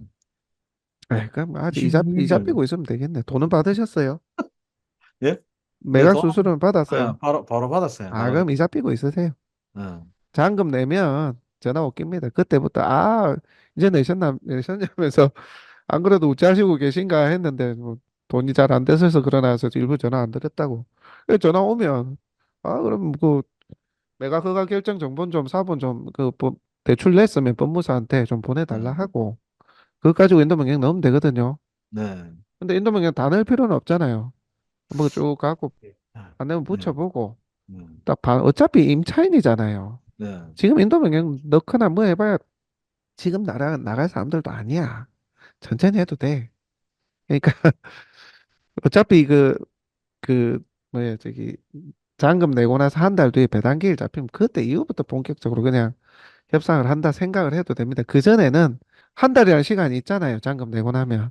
네. 그때 그냥 안내문만 붙여놔. 또 조금 뭐가 반응이 없다면 비밀번호 한번 바꿔놔도 돼. 출입문. 그래 놓고 전화 통화 한 사람씩 하시면 돼요. 그래 이제 사실 낙찰자는 어떤 얘기도 안 했지만 우리는 이미 낙찰자는 조치는 다 취해놨고 딱 이거 안 나가면 안 나가면 내 이거 다 미긴다 이런 스타일로 돼 있다 하고 그러지 않으려면 빨리 협상하셔야 된다라고 이거 얘 말만 그 정도 하고 안내문만 그리 붙이고 비번 뭐 출입구 비번 대화 안 되는 사람 있으면 한번 바꾸고 그럼 다 될걸요. 웬만해서는 해보세요. 일단 한번 해볼게요. 그러니까 잔금 내기까지는 그냥 쉬세요. 쉬시면 네. 되고. 네. 예, 예. 제이크 부동산님 나가셨구나. 바쁘신 분들은 나가셔도 돼요. 이거 어차피 녹화되고 있으니까. 그래요. 그렇게 하시면 됩니다. 하여튼 그렇게 해서 자신 있게 하죠. 저기 누구야? 신 소장님 로또 부동산. 네. 그 소장님도 처음 하시니까 되게 부담이 돼. 본인도 그러더만. 아까 저번에 통화하니까 생각보다 할 게 없네요. 처음에는 의욕이 앞서가지고 막 임차인도 만나보고 먼저 막 얘기도 해보고 막 따지고 보니까 굳이 그럴 필요도 없는 거야. 그냥 한번 해보면 아시게 되는데 그렇습니다. 주택을, 그렇고 주택을 한번 했는데 밑에 창고에 주인이 사용하는 줄 알고 이제 그냥 내버려 놨는데 음, 나중에 주인이 이사 나갈 때 보니까 문이 잠겨 있는 게래. 이거는 와 안 가고 하니까 그 세입자 있다 이카는 게 주인이. 그래요. 그래가지고 거기 세입자 통화해가지고 또 그 명도도 진행하고 했는데 음. 새집 해보니까 야 이거 뭐 진짜 매각 수수료 받고 할 짓이 아니던데 어디에요? 주택에 이제 200만 원 받고 했는데 음, 새집 명도 해보니까 주택. 네. 음, 그게 할 게 아니더라고. 그래가 뭐 저 나중에 이제 이거 너무 힘들다 하니까 나중에 또 좀 챙겨주긴 챙겨주던데 뭐 힘들 게 있습니까? 집행하면 되지. 야 그리고 또 통화하고 막 지하 사람은 뭐 욕하고 있잖아요. 뭐 네. 이사 뭐 나가는 당일 욕하면, 돼가지고 욕하면 대화 안 하면 되지. 대화를 왜 합니까? 욕하는 사람하고. 구고 그냥 절차대로 하면 되지. 그러니까 우리가 잘하려고 하니까 힘이 드는 거예요. 네. 잘할 필요 없어요. 시간만 조금 더 쓰면 됩니다. 돈 조금 더 쓰면 되고. 집행할 때 집행 비용 쓰면 되잖아요. 근데 우리는 잘하고자 하는 의욕이 있어서 그런 겁니다. 그게 잘하는 게 아니더라고. 보니까. 마음을 비워야 돼. 예. 저는 어느 시점 되면 저도 큰 소리 치고 같이 화냅니다. 그리고 나서 다음에 또 저 대화 차단하고 절차대로 하기도 하고. 어떤 분들은 그냥, 뭐, 자꾸 싫은 소리 하면 더 전화 안 합니다. 그냥 법대로만 진행하면 되지. 그럼 나중에 결국 어느 시점에 꼬리를 내리지. 말로 안 되는데 뭐로 말을 합니까? 법대로 하면 되지. 꼭 예고 집행하고 나면 얘기해야 돼요.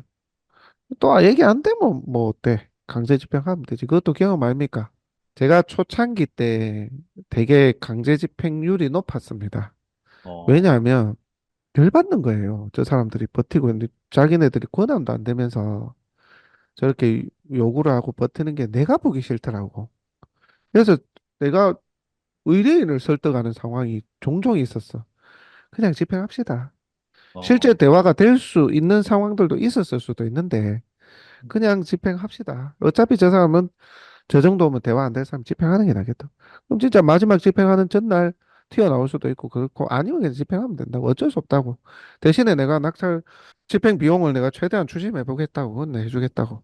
보통 받아내는 경우도 있다. 통장 압류 걸어 놓으면 그 평생 가니까 안 갚으면 평생 가거든요. 음.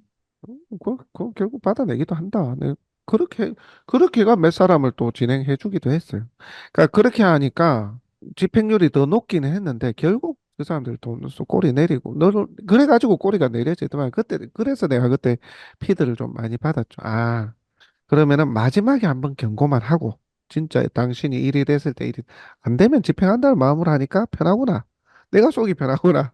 부딪힐 일도 없구나. 이거를 의뢰인 낙찰자분에게만 설득 잘하면 되네. 낙찰자분한테 그냥 집행하는 게 맞겠다고. 우리도 이런 일을 쭉 해보니까 저런 사람은 그냥 집행하는 게 맞다. 안 그러면 꼬장꼬장 시간 더 끌고 이 사람이 계속 줄 때까지 저런다. 집행합시다. 내가 설득을 해. 그러면 본인들도 정확한 내막을 모르니까 우리 얘기만 의존하는 경우가 많거든요. 그러면 뭐 그럼 그래 합시다. 대신에 뭐 비용 들면 뭐 좀, 아, 그건 내가 최대한 노력해 보겠다고. 내가 많이 받아들이는 경우도 꽤 있으니까 언젠가는 받는다. 그래가지고 뭐 사실 못 받고 있는 게 더 많습니다. 재무자는 받기가 좀 쉽지 않아. 왜냐면 통장에 돈 안 넣으면 되니까. 원장님 즐겁게 일하십시오. 저는 그 사람들 관계가 대화잖아요. 네. 요번에 제가 그제는 이제 매니저님 지역이긴 한데 제가 울산분 이 그제 더 샵을 받았거든요. 아, 예. 그분하고 이야기하다가 제가 그분 집도 경매로 하나 구해주기로 했습니다. 3억 3천에 사셔가지고 예. 이게 한 1억 8천원 500 정도에 낙찰 당하셨거든요. 예. 그래서 역지사지로 이런 말 이렇게 드려도 될지 모르겠지만 선생님도 그냥 경매를 하나 하세요. 제가 대출금리 4.7%에 조기상환수수료 0.5다. 한 4천만 원 있으면 제가 거제 지역 아파트 하나 받으시면 되겠는데 하더니 막 그래요? 이러더니 아, 중도 상황이 0.5밖에 안 돼요.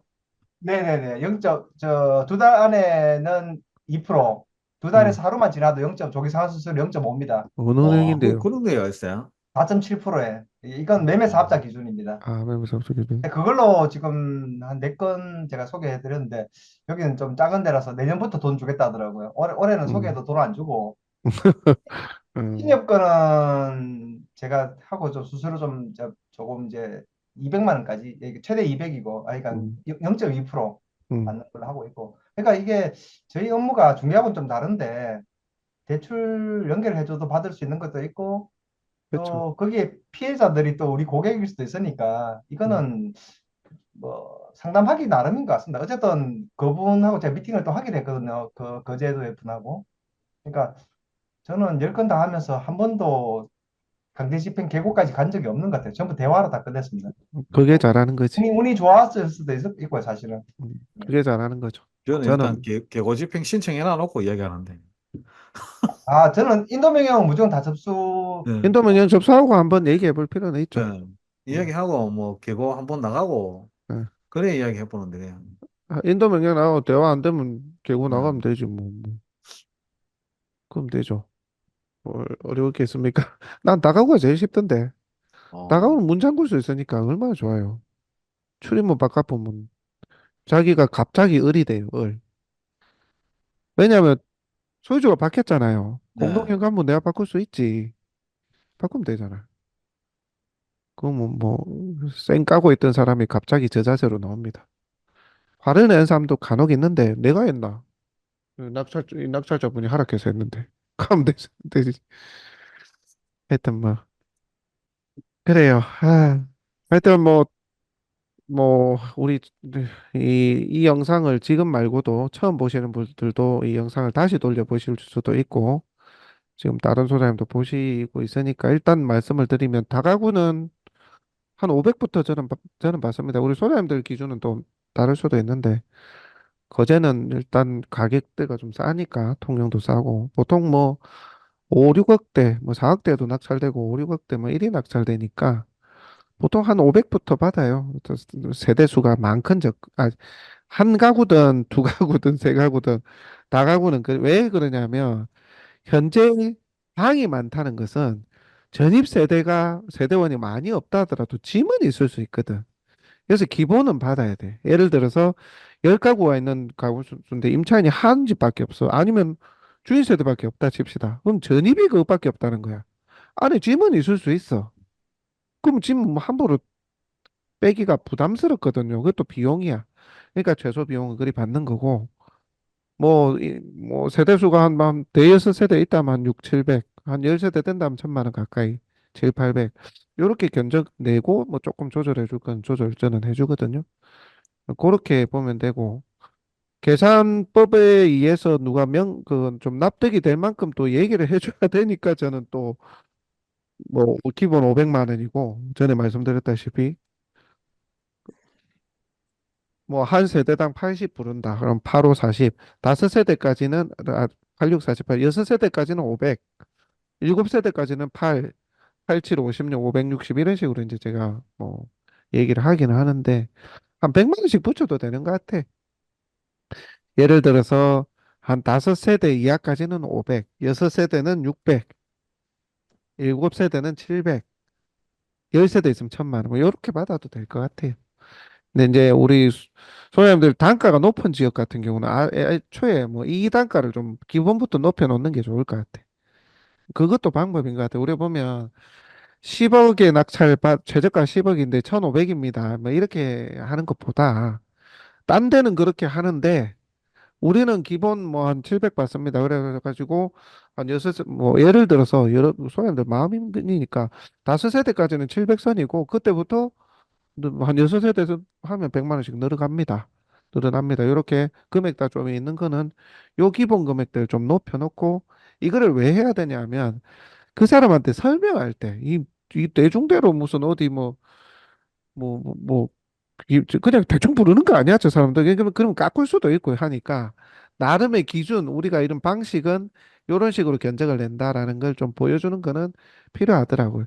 초반일 땐 그래요. 저 같은 경우는 사실 거의 알고 들어오니까 별 이런 설명이 별 필요 없는데 처음 아시고 이제 인과관계가 좀 없는 초반에 받는 분들 기준에서는 이런 이제 기준이나 가이드라인을 해줘야 그래서 저리 받는가 보다 정도는 납득을 해줘야 깔 때도 좀 덜 깎을 수도 있고 그래서 그런 것 같아요. 어쨌든 요 기준을 500 아니면 여러분들 뭐 그 단가가 있는 곳은 뭐 기본 다섯 가구까지는 700 다섯 10억 넘어가는 거는 다섯 가구까지는 뭐 800 노래해놓고 그러니까 뭐 10억이면 1,500 무조건 그리 부르지 마시고 요렇게 해가지고 뭐 우리가 이 금액 내에서 한번 마무리해 볼게요. 근데 되게 굉장히 부담스러운 일입니다. 맷집 지평에 비해 우리 남는 것도 없습니다. 근데 이제 우리가 최대한 뭐 우리 마진을 줄여서라도 한번 우리가 이사비나 집행비를 줄여가면서 우리가 한번 쥐어짜면서 해볼게요. 그게 저희가 일이라고 우리 말하기 나름이잖아요. 그래가지고 우리는 좀 이렇게 좀 당신의 호주머니를 좀 부담을 덜 주려고 노력한다. 이런 컨셉으로 좀 잘 얘기를 하실 필요가 있습니다. 자, 그렇게 하면 되고, 그다음에, 그다음에 어떤 얘기를 드려야 될까? 봅시다.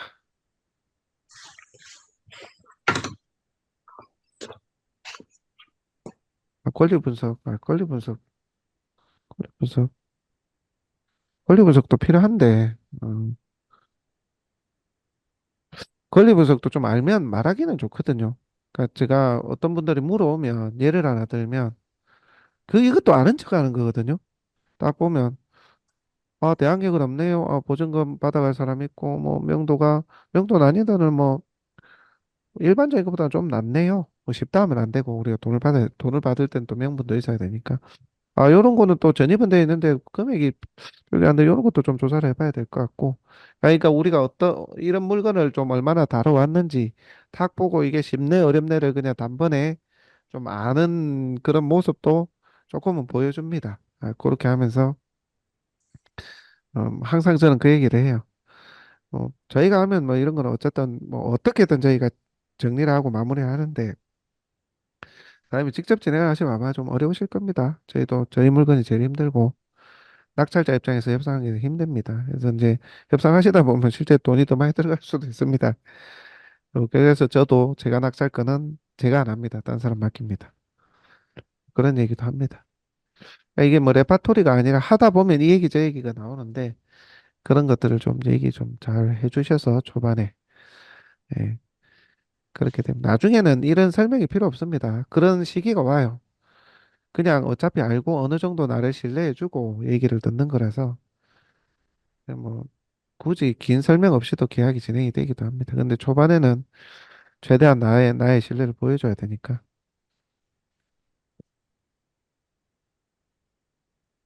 어, 권리 분석은 권리 분석은 이런 기나 해보지 뭐.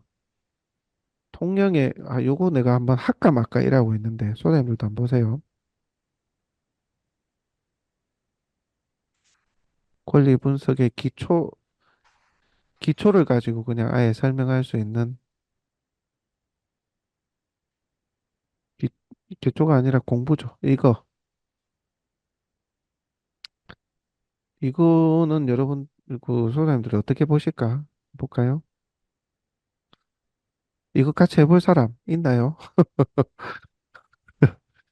연습 삼아 해볼 사람 하셔도 같이 해보셔도 이거 아니다 이거 아니다 잘못 봤네 큰일 날 뻔했네 자, 봅시다 이거 대학얘기는 임차인이 있는데 임차인이 지금 1억 3,500이 있거든요. 전입이 빨라. 마소기준 권리보다 빠릅니다. 그러면 이제 대항력이 있죠. 대항력이 있는 사람인데 밑에 내려가 보면 이게 지금 5천까지 떨어졌거든요. 태안 노블리안이 암만 싸게 팔아도 1억 정도에 팔아도 팔립니다. 바로 이제 저 삼성중공업 옆이라 우리 사무실 옆이거든요. 근데 이 아가 지금 2011년에 2월 달에 대출이 나갔어. 신협에서 1억 8,200. 어, 근데 9년에 들어왔대. 그죠? 그럼 심지어, 거의 인정이, 심지어 이 둘이가 부부래. 어, 그러면 친인척이지 않을까? 아니면 뭐지? 뭐라고 봐야 될까요? 차명이고 이 사람들이 실제 소유주고, 왜냐면, 참, 그럴 수도 있겠네. 예, 그리고 이제 소유주가, 뭐야, 이거. 안 들, 소유주가 누구야? 서정미 씨가 4년에 샀는데, 이 사람들이 9년에 왔답니다. 그리고 11년에 대출이 나갔대요, 풀로. 짜고 친 것 같지 않아요? 그렇겠네요. 그래서 이거를 솔직히 돈 벌 때는 이래야 되거든요. 저는 항상 그 얘기를 드리는데, 저도 투자할 때는 요즘은 그런 마인드로 갑니다. 우리 저희 진짜 투자에 결이 다른 분이 한 분, 나이 있으신 분이 전라도에 한 분 계시는데, 제가 그분한테 오히려 배웁니다. 보세요. 내가 꼬르면 500꼬라. 낙찰되면 내가 그 낙찰 영수증 들고 신협에 찾아갑니다. 네. 찾아가요. 그러면 웬만하면 보여줍니다. 왜냐하면 내가 잔금을 이제 이해 당사자가 됐잖아요. 그 신분증하고 다시 그냥 우리가 입찰자 입장에서 들어가면 씨알도 안 먹혀 안 보여주거든. 근데 이제 우리가 낙찰자의 그거로 들어갑니다. 들어가면 우리가 바로 뭐 소송하기라 하고 어차피 나중에 사실조회 신청해야 다 할 건데 좀 보여달라 아니면 보여주든지 얘기만이라도 해달라.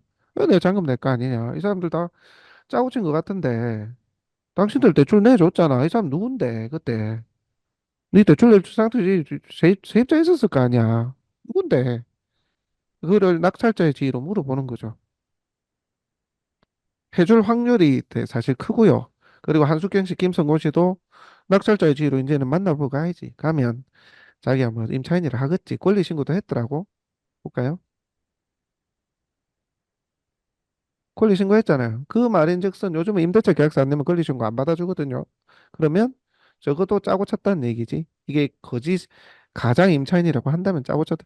임대차 계약서도 가라고 썼다는 얘기지. 가라고 쓴 거는 많거든요. 유치권은 뭐 허다 하고. 지들도 소유자하고 이해관계인이면 그럴 수 있잖아. 그럼 나중에 이제 우리는 협박을 하는 거죠. 임대차 계약서 우리가 대충 보고 이 말이 만약에 사실이 아니라고 한다면 사무소 위조다. 우리는 낙찰을 받고 소송을 바로 할 거니까 솔직하게 얘기를 해라. 그렇지 않으면 지금 이 내용들을 통해서 사무소 위조의 경매방해죄 이 형사건이거든요. 이제 그렇게 간다라고 압박을 하면서 한번 대화해 볼 필요가 있고 그 다음에 이제 여기서 아마 나올 것 같은데 그 두 가지를 다 해봐야지. 야, 하나만이라도 나오면 그냥 잔금 내야 돼. 잔금 내면 돼. 그죠? 그렇게 하면 되는 거예요. 별 거 없어. 근데 이제 감으로 가야지. 이름은 500, 땀은 한 5천 이상 벌겠네. 그죠? 아무도 안 그렇네. 들어와. 이번에 차 들어오겠어요? 안 들어오지. 근데 이런 걸 들어가야 된다고. 왜? 소장님도 이 투자하시는 우리 그 박소장님도 한번 생각해 보세요. 내가 고르면 500이야. 이런 물건 두 개다가 들어가서 하나 성공하면 500 고르고 5천을 번다니까. 투자는 이래 해야 돼. 근데 너무 우리는 다 말씀하시면 안 됩니다. 이거 제 관심 물건입니다. 아, 그렇습니까? 아, 그런 박사님 거예요. 관심물거리래. 예. 어쨌든 이런 거는 대부분 다 걸르잖아. 걸르고 안전한 것만 보잖아요. 위험해도 꼬라봐요 500인데 이 무시라고. 낙찰자의 지위로 가면 또 풀 수 있고 대화할 수 있는 것들이 많아지니까 재판 기록도 볼 수 있고 재판 기록에 보면 임대차 계약서 사본 다 들어왔을 거예요. 요즘요 자세히 보면 하도 저는 유치권 이 문서를 많이 보니까 한 사람이 적는 경우도 많아. 어, 실제 그래 놓고 도장도 대충 가로로 쓰고 사인만 하는 사람도 많고 대충 임대차 계약서만 봐도 느낌이 와요. 그러면 그 감으로만 보고 들어가도 되고 지금 할 수 있는 것들이 더 있잖아요. 그죠? 그 신협에 가서 물어보면 되니까. 임대차 계약서 사본 들고 갑니다. 그러면 이제 저가 발끈합니다. 왜냐하면 이 권리 때문에 자기네 권리 행사를 못한다 하고 생각할 수도 있잖아요. 그러면 이제 그 사본 들고 이제 저 계약서 있다는데 이거 뭐 아무도 못 들어간다. 너네 뭐 액션을 취해야 되는 거 아니야? 이 누구야? 이 사람 내 지금 낙찰자다. 알려줘. 이래야 되는 거지. 그러니까 이런 물건이 이것만 있는 게 아니고 전국적으로 보면 꽤 있어. 근데 사람들은 다 애매하니까 권리 신고까지 했네. 이건 뭐 맞겠지 뭐. 근데 대출 어찌 나갔을까? 그거는 생각을 해봐야지. 그죠? 시기라도 똑같으면 뭐 요즘 뭐 전세 사기 비슷하게 같은 날짜에 했다 하지만 이 날짜도 대출 난 날짜도 다르잖아요. 그죠? 그러니까 하여튼 이런 거는 해봐야 돼. 그래서 내가 혼자서는 자신이 없다 하면 같이 그냥 뭐 보세요. 그러니까 이런 걸 진짜 안 해본 사람은 이제 쫄아서 못 하기도 하잖아요. 그럼 만약에 두 사람이 산다. 하도 사람들이 이제 뭘 투자를 못해서 제가 얘기 드리는 거예요. 둘이서 이 300씩 넣으면 600 아닙니까? 그죠? 꼬라도 300이야. 뭔 부담이야. 그래가지고 요게 하나 딱 맞아 떨어지잖아. 이제 자신감 생기고 이런 물건 보기 시작하는 거죠. 일이 시작되는 겁니다.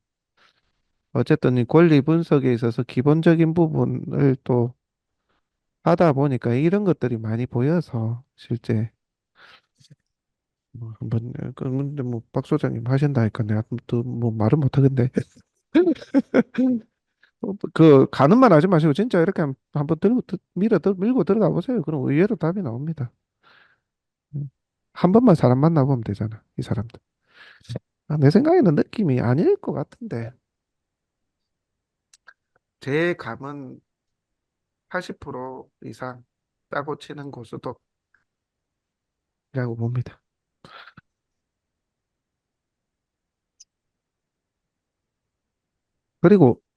그리고 또 생각해 보세요. 배당은 했네. 확정일자는 또 안 받았고. 음. 이 그러면 배당은 확정기. 왜냐하면 권리신고서 쓸 때 배당 요구서를 같이 하잖아요. 음. 배당 요구 및 권리신고서를 같이 하나로 돼서 내거든요. 그래서 이제 배당 요구한 것으로 냈고, 그걸 내야 이제 인정을 받을 것 같으니까 가로로 해가지고 이렇게 낸 거지. 아니, 1억 3,500 걸면서 확정일자, 물론 이 시대 때는 그건 뒤늦게라도 받지 않았을까? 그렇게. 예를 들어서 생각해보세요. 경매가 진행되잖아요. 경매 기입 등기하면 이제 임차인 조사하러 오잖아요. 보통은 진짜인 경우는 그 뒤에 확정일자 받는 경우가 되게 많아요. 몰라가지고 했다가 이제 자기가 법원에 이제 뭐 법원에서 뭐 경매 나왔다고 현황 조사하러 왔다 이문 날리고 이제 이게 진상 임차인이라고 한다면 그 이제 그때 깜짝 놀래가지고 이제 막 알아보는 거야. 그러면 내 이제 1억 3,500 이건 어찌 되는 이제 겁이 나거든. 그럼 그 뒤에 확정일자 받습니다. 그거는 진짜야. 예를 들어서 어디야 이미 경매가 2013 그러면 한 11월이나 12월쯤에 현황 조사 간다고 그 전까지 경매 진행된지도 몰라 등기를 안 보니까 그럼 한 12월쯤에 이제 여기 딱 확정일자 찍힌다 그러면 이 사람 임차인이라고 음. 진짜 임차인 이것도 내가 봤을 때는 뭐 거의 가짜라고 봅니다. 이게 지금 계약서 써가지고 넣어도 2009년 날짜로 이러면은 그냥 저렇게 아, 받아들이나. 당연하죠. 여기는 뭐 월세 음. 뭐 실거래 신고 의무가 있었나 뭐가 있었노 오늘 써도 물론 이제 배당기일 이전에 썼겠죠. 오늘 써도 날짜 지금 유치권이 제가 지금 두 건 지금 진행 중인 게 다 그런 거라니까. 음. 심지어 뭐 필체도 똑같아. 우리 나중에 필적 감정까지 또 하려고 하고 있는 건 안 해도 이기는 게임인데 너무 허술해. 허술하고 도장도 막 가짜 비슷한 막 도장하는 경우도 있고 사인도 하는 경우도 있고 그래요. 도구 계약서도 막 허술하게 하는 사람도 많아요. 임대차 계약서 하나 쓰는 게 실제 그 농협 경영체 등록해가지고 막 자기 임차했다고 임차 서류도 거짓으로 꾸미고 하는 사람 많아요. 그 소송하면 다 나오는데 이 사람들도 그랬을 것 같은데. 하여튼 이런 건 들어가야 돼 무조건. 하여튼 그다음 다른 기초적인 설명 이것도 어찌 보면 경매의 기초이기도 합니다. 뭐 가장 중요한 게 그거죠. 대출이 나갔다면 근데 그래도 틀린 경우가 간혹 있긴 있어요. 대출이 나갔는데 어떻게 된 건지 진성 임차인인 경우도 있을 때도 있는데 뭐 왜인지 나도 모르겠는데 둘 중에 하나가 그것도 거짓말을 하고 있을 겁니다. 그 뒤에 소송을 했는지 뒤에 결과값은 모르니까 어쨌든 진성으로 밝혀진 그래서 뭐 하기사 그것도 뭐 임대차 계약서 보고 미납을 했겠구나. 소송까지 가봐야 알겠네. 어쨌든 뭐 이런 경우는 뭐 한번 해보시기 바랍니다. 요새는 막 이런 것만 좀 봅니다. 재밌어가지고. 자, 임차인에 대한 얘기나 이런 부분은, 그 권리 분석이나 이런 거는 조금 특수한 사례 위주로 조금, 뭐, 그때그때 좀 설명을 드려야 되겠네요. 기초 강의를 하는 게 권리 분석 기초 강의를 또 하는 거는 또 아닌 것 같기도 합니다. 사실 그거는 개인적인 자기가 많이 다루는 영역의 물건을 좀 해야 돼. 그 사람마다 그게 다르니까. 그 입지마다. 혹시 뭐 궁금한 사항 있습니까? 원래 이제 준비를 할 것들은 이런 내용들이었는데, 어, 그냥 뭐, 진짜 기초만 있는 소장님, 처음 하시는 소장님만 모시고, 딱 기초만 할 수 있는데, 이게 또 그리 하다 보니 그리 또 안 되기도 안 되네. 혹시 궁금하신 거 있으세요? 저 질문 하나 드려도 될까요? 예, 얼마든지 주세요. 그 경락장금 대출 받는 거요. 네, 저는 아직 입찰도 가본 적 없고 낙찰이 돼보질 않아서 네, 대부분 손님분들이 그걸 대출을 다 알아보고 오실 텐데 네. 저희가 이렇게 연결해주는 경우도 있잖아요. 네, 일단 먼저 말씀 한번 해보십시오. 네, 예, 그러면 근데 저는 아직 그 경락장금 대출 받는 이모님들이라던가 그런 명함을 네, 갖고 있는 게 없어서 그러면 대부분 그런 거는 경매 법원장 가면 오전에 나눠주시는 분들이 있잖아요. 네, 명함을. 네. 그 미리 받아놨다가 다 의뢰를 해보는 거예요, 전화를. 처음이시니까 이제 거래를 좀 하다 보면 주거래은행이나 조금 이렇게 뭐 아는 데도 생기고 하는데 처음이시면 일단 그렇게 받아야죠.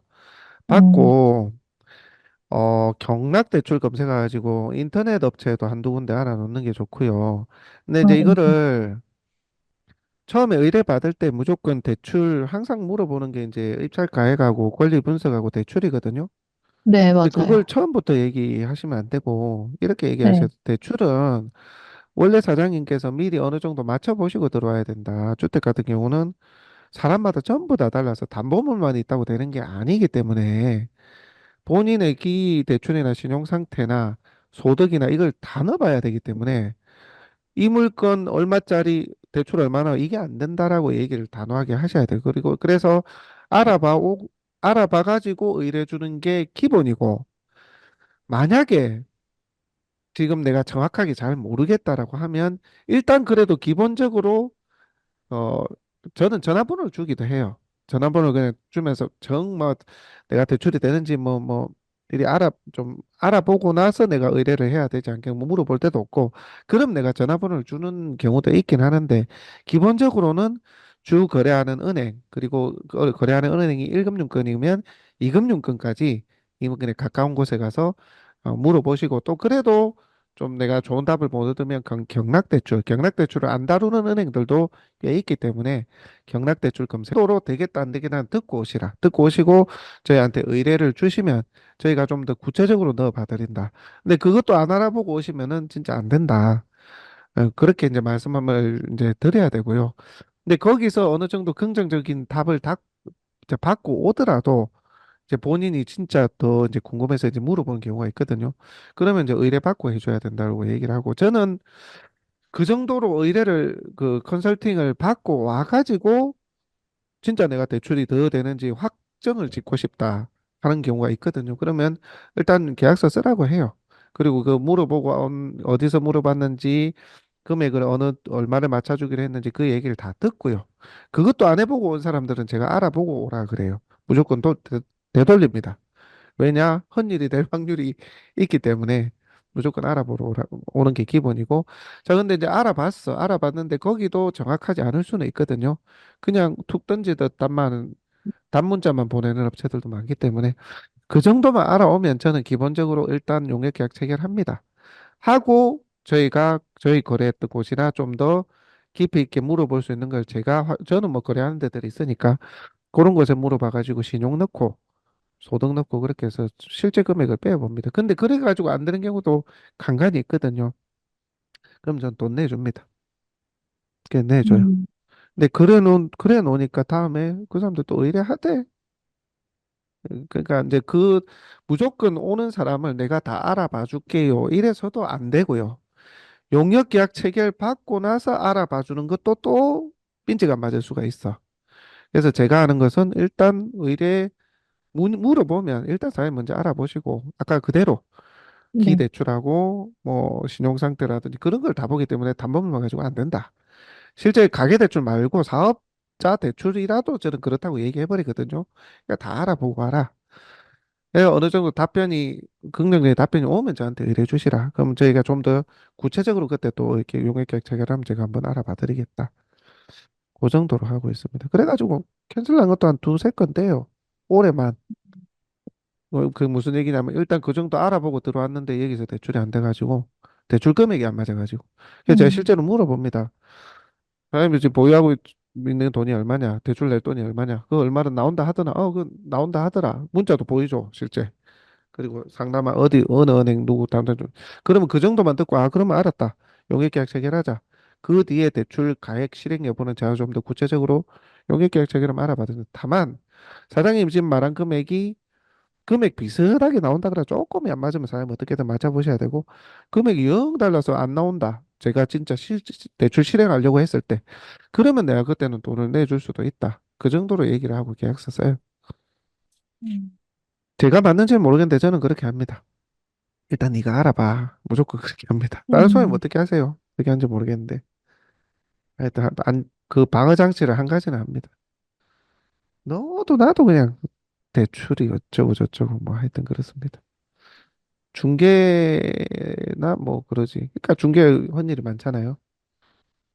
음, 제 경우에는 그러니까 저는 뭐 이렇게 고정고객화 돼 있는 분들이기 때문에 이미 신용 정보를 어느 정도 다 취합해가 있거든요. 그분의 신분증부터 시작해서 원천 징수나 있지 않습니까? 음, 소득금액 증명이나 이런 음, 것들 제가 다 받아가지고 있거든요.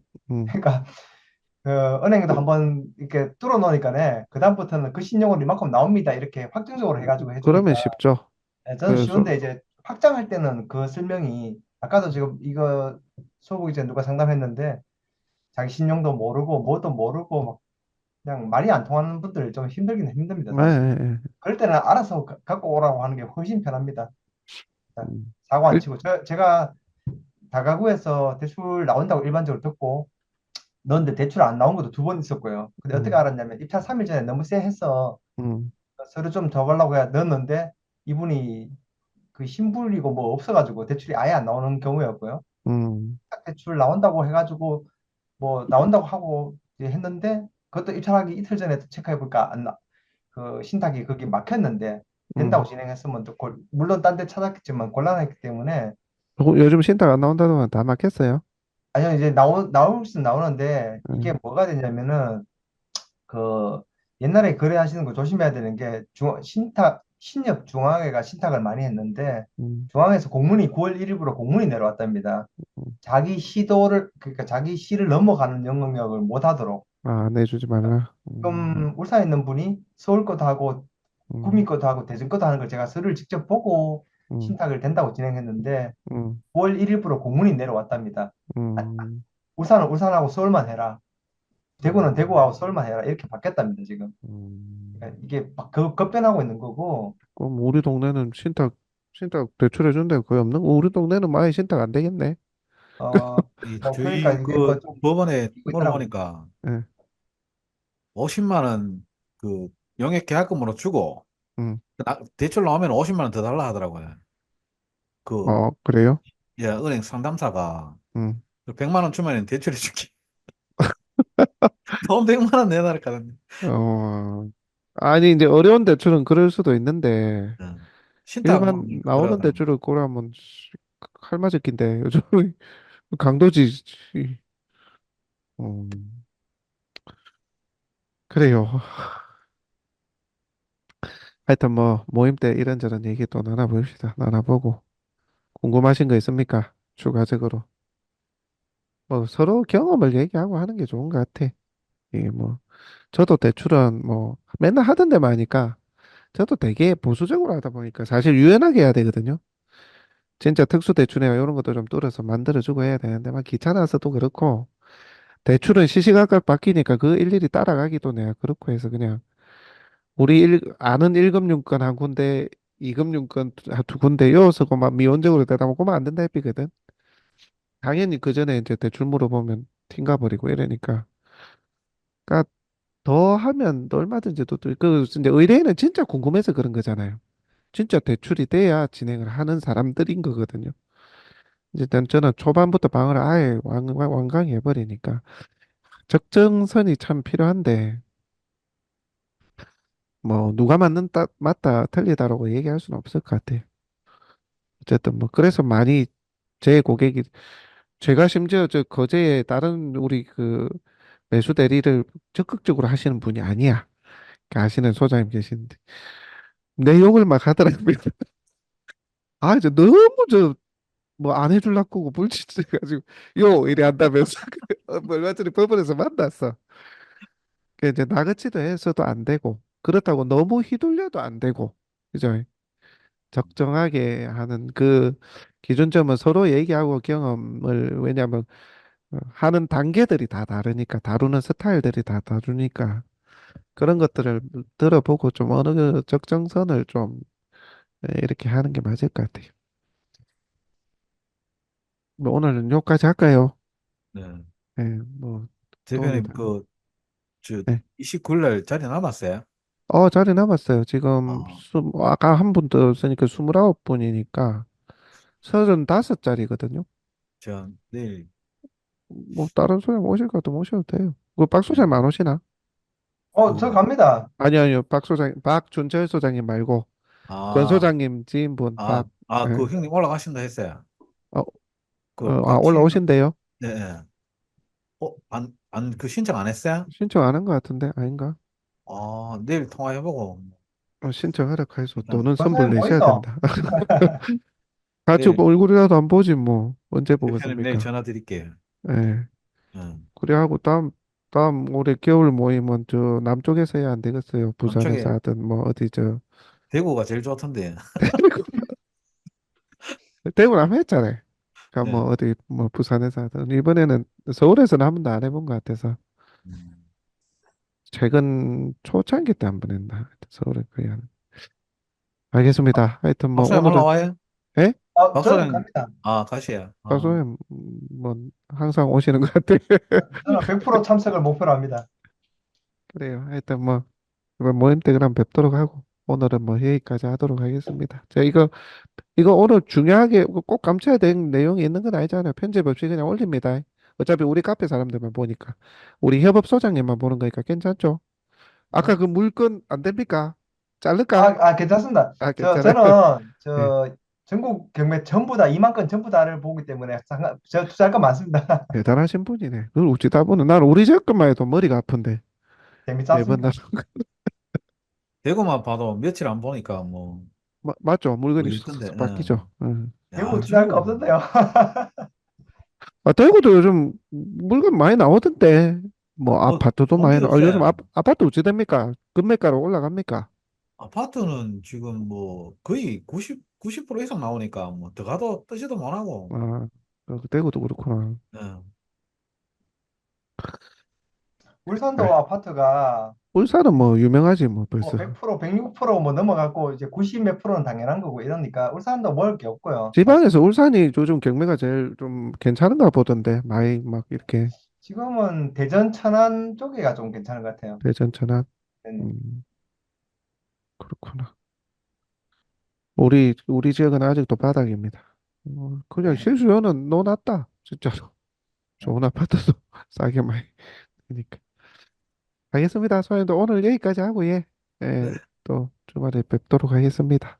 네, 네, 대표님 감사합니다. 예, 다른 소장님들도 감사합니다. 예, 고생 많으셨습니다. 감사합니다. 예, 수고하셨어요. 예. 이거 어떻게 꺼야 되나? 맨날 끌 때마다 헷갈린다.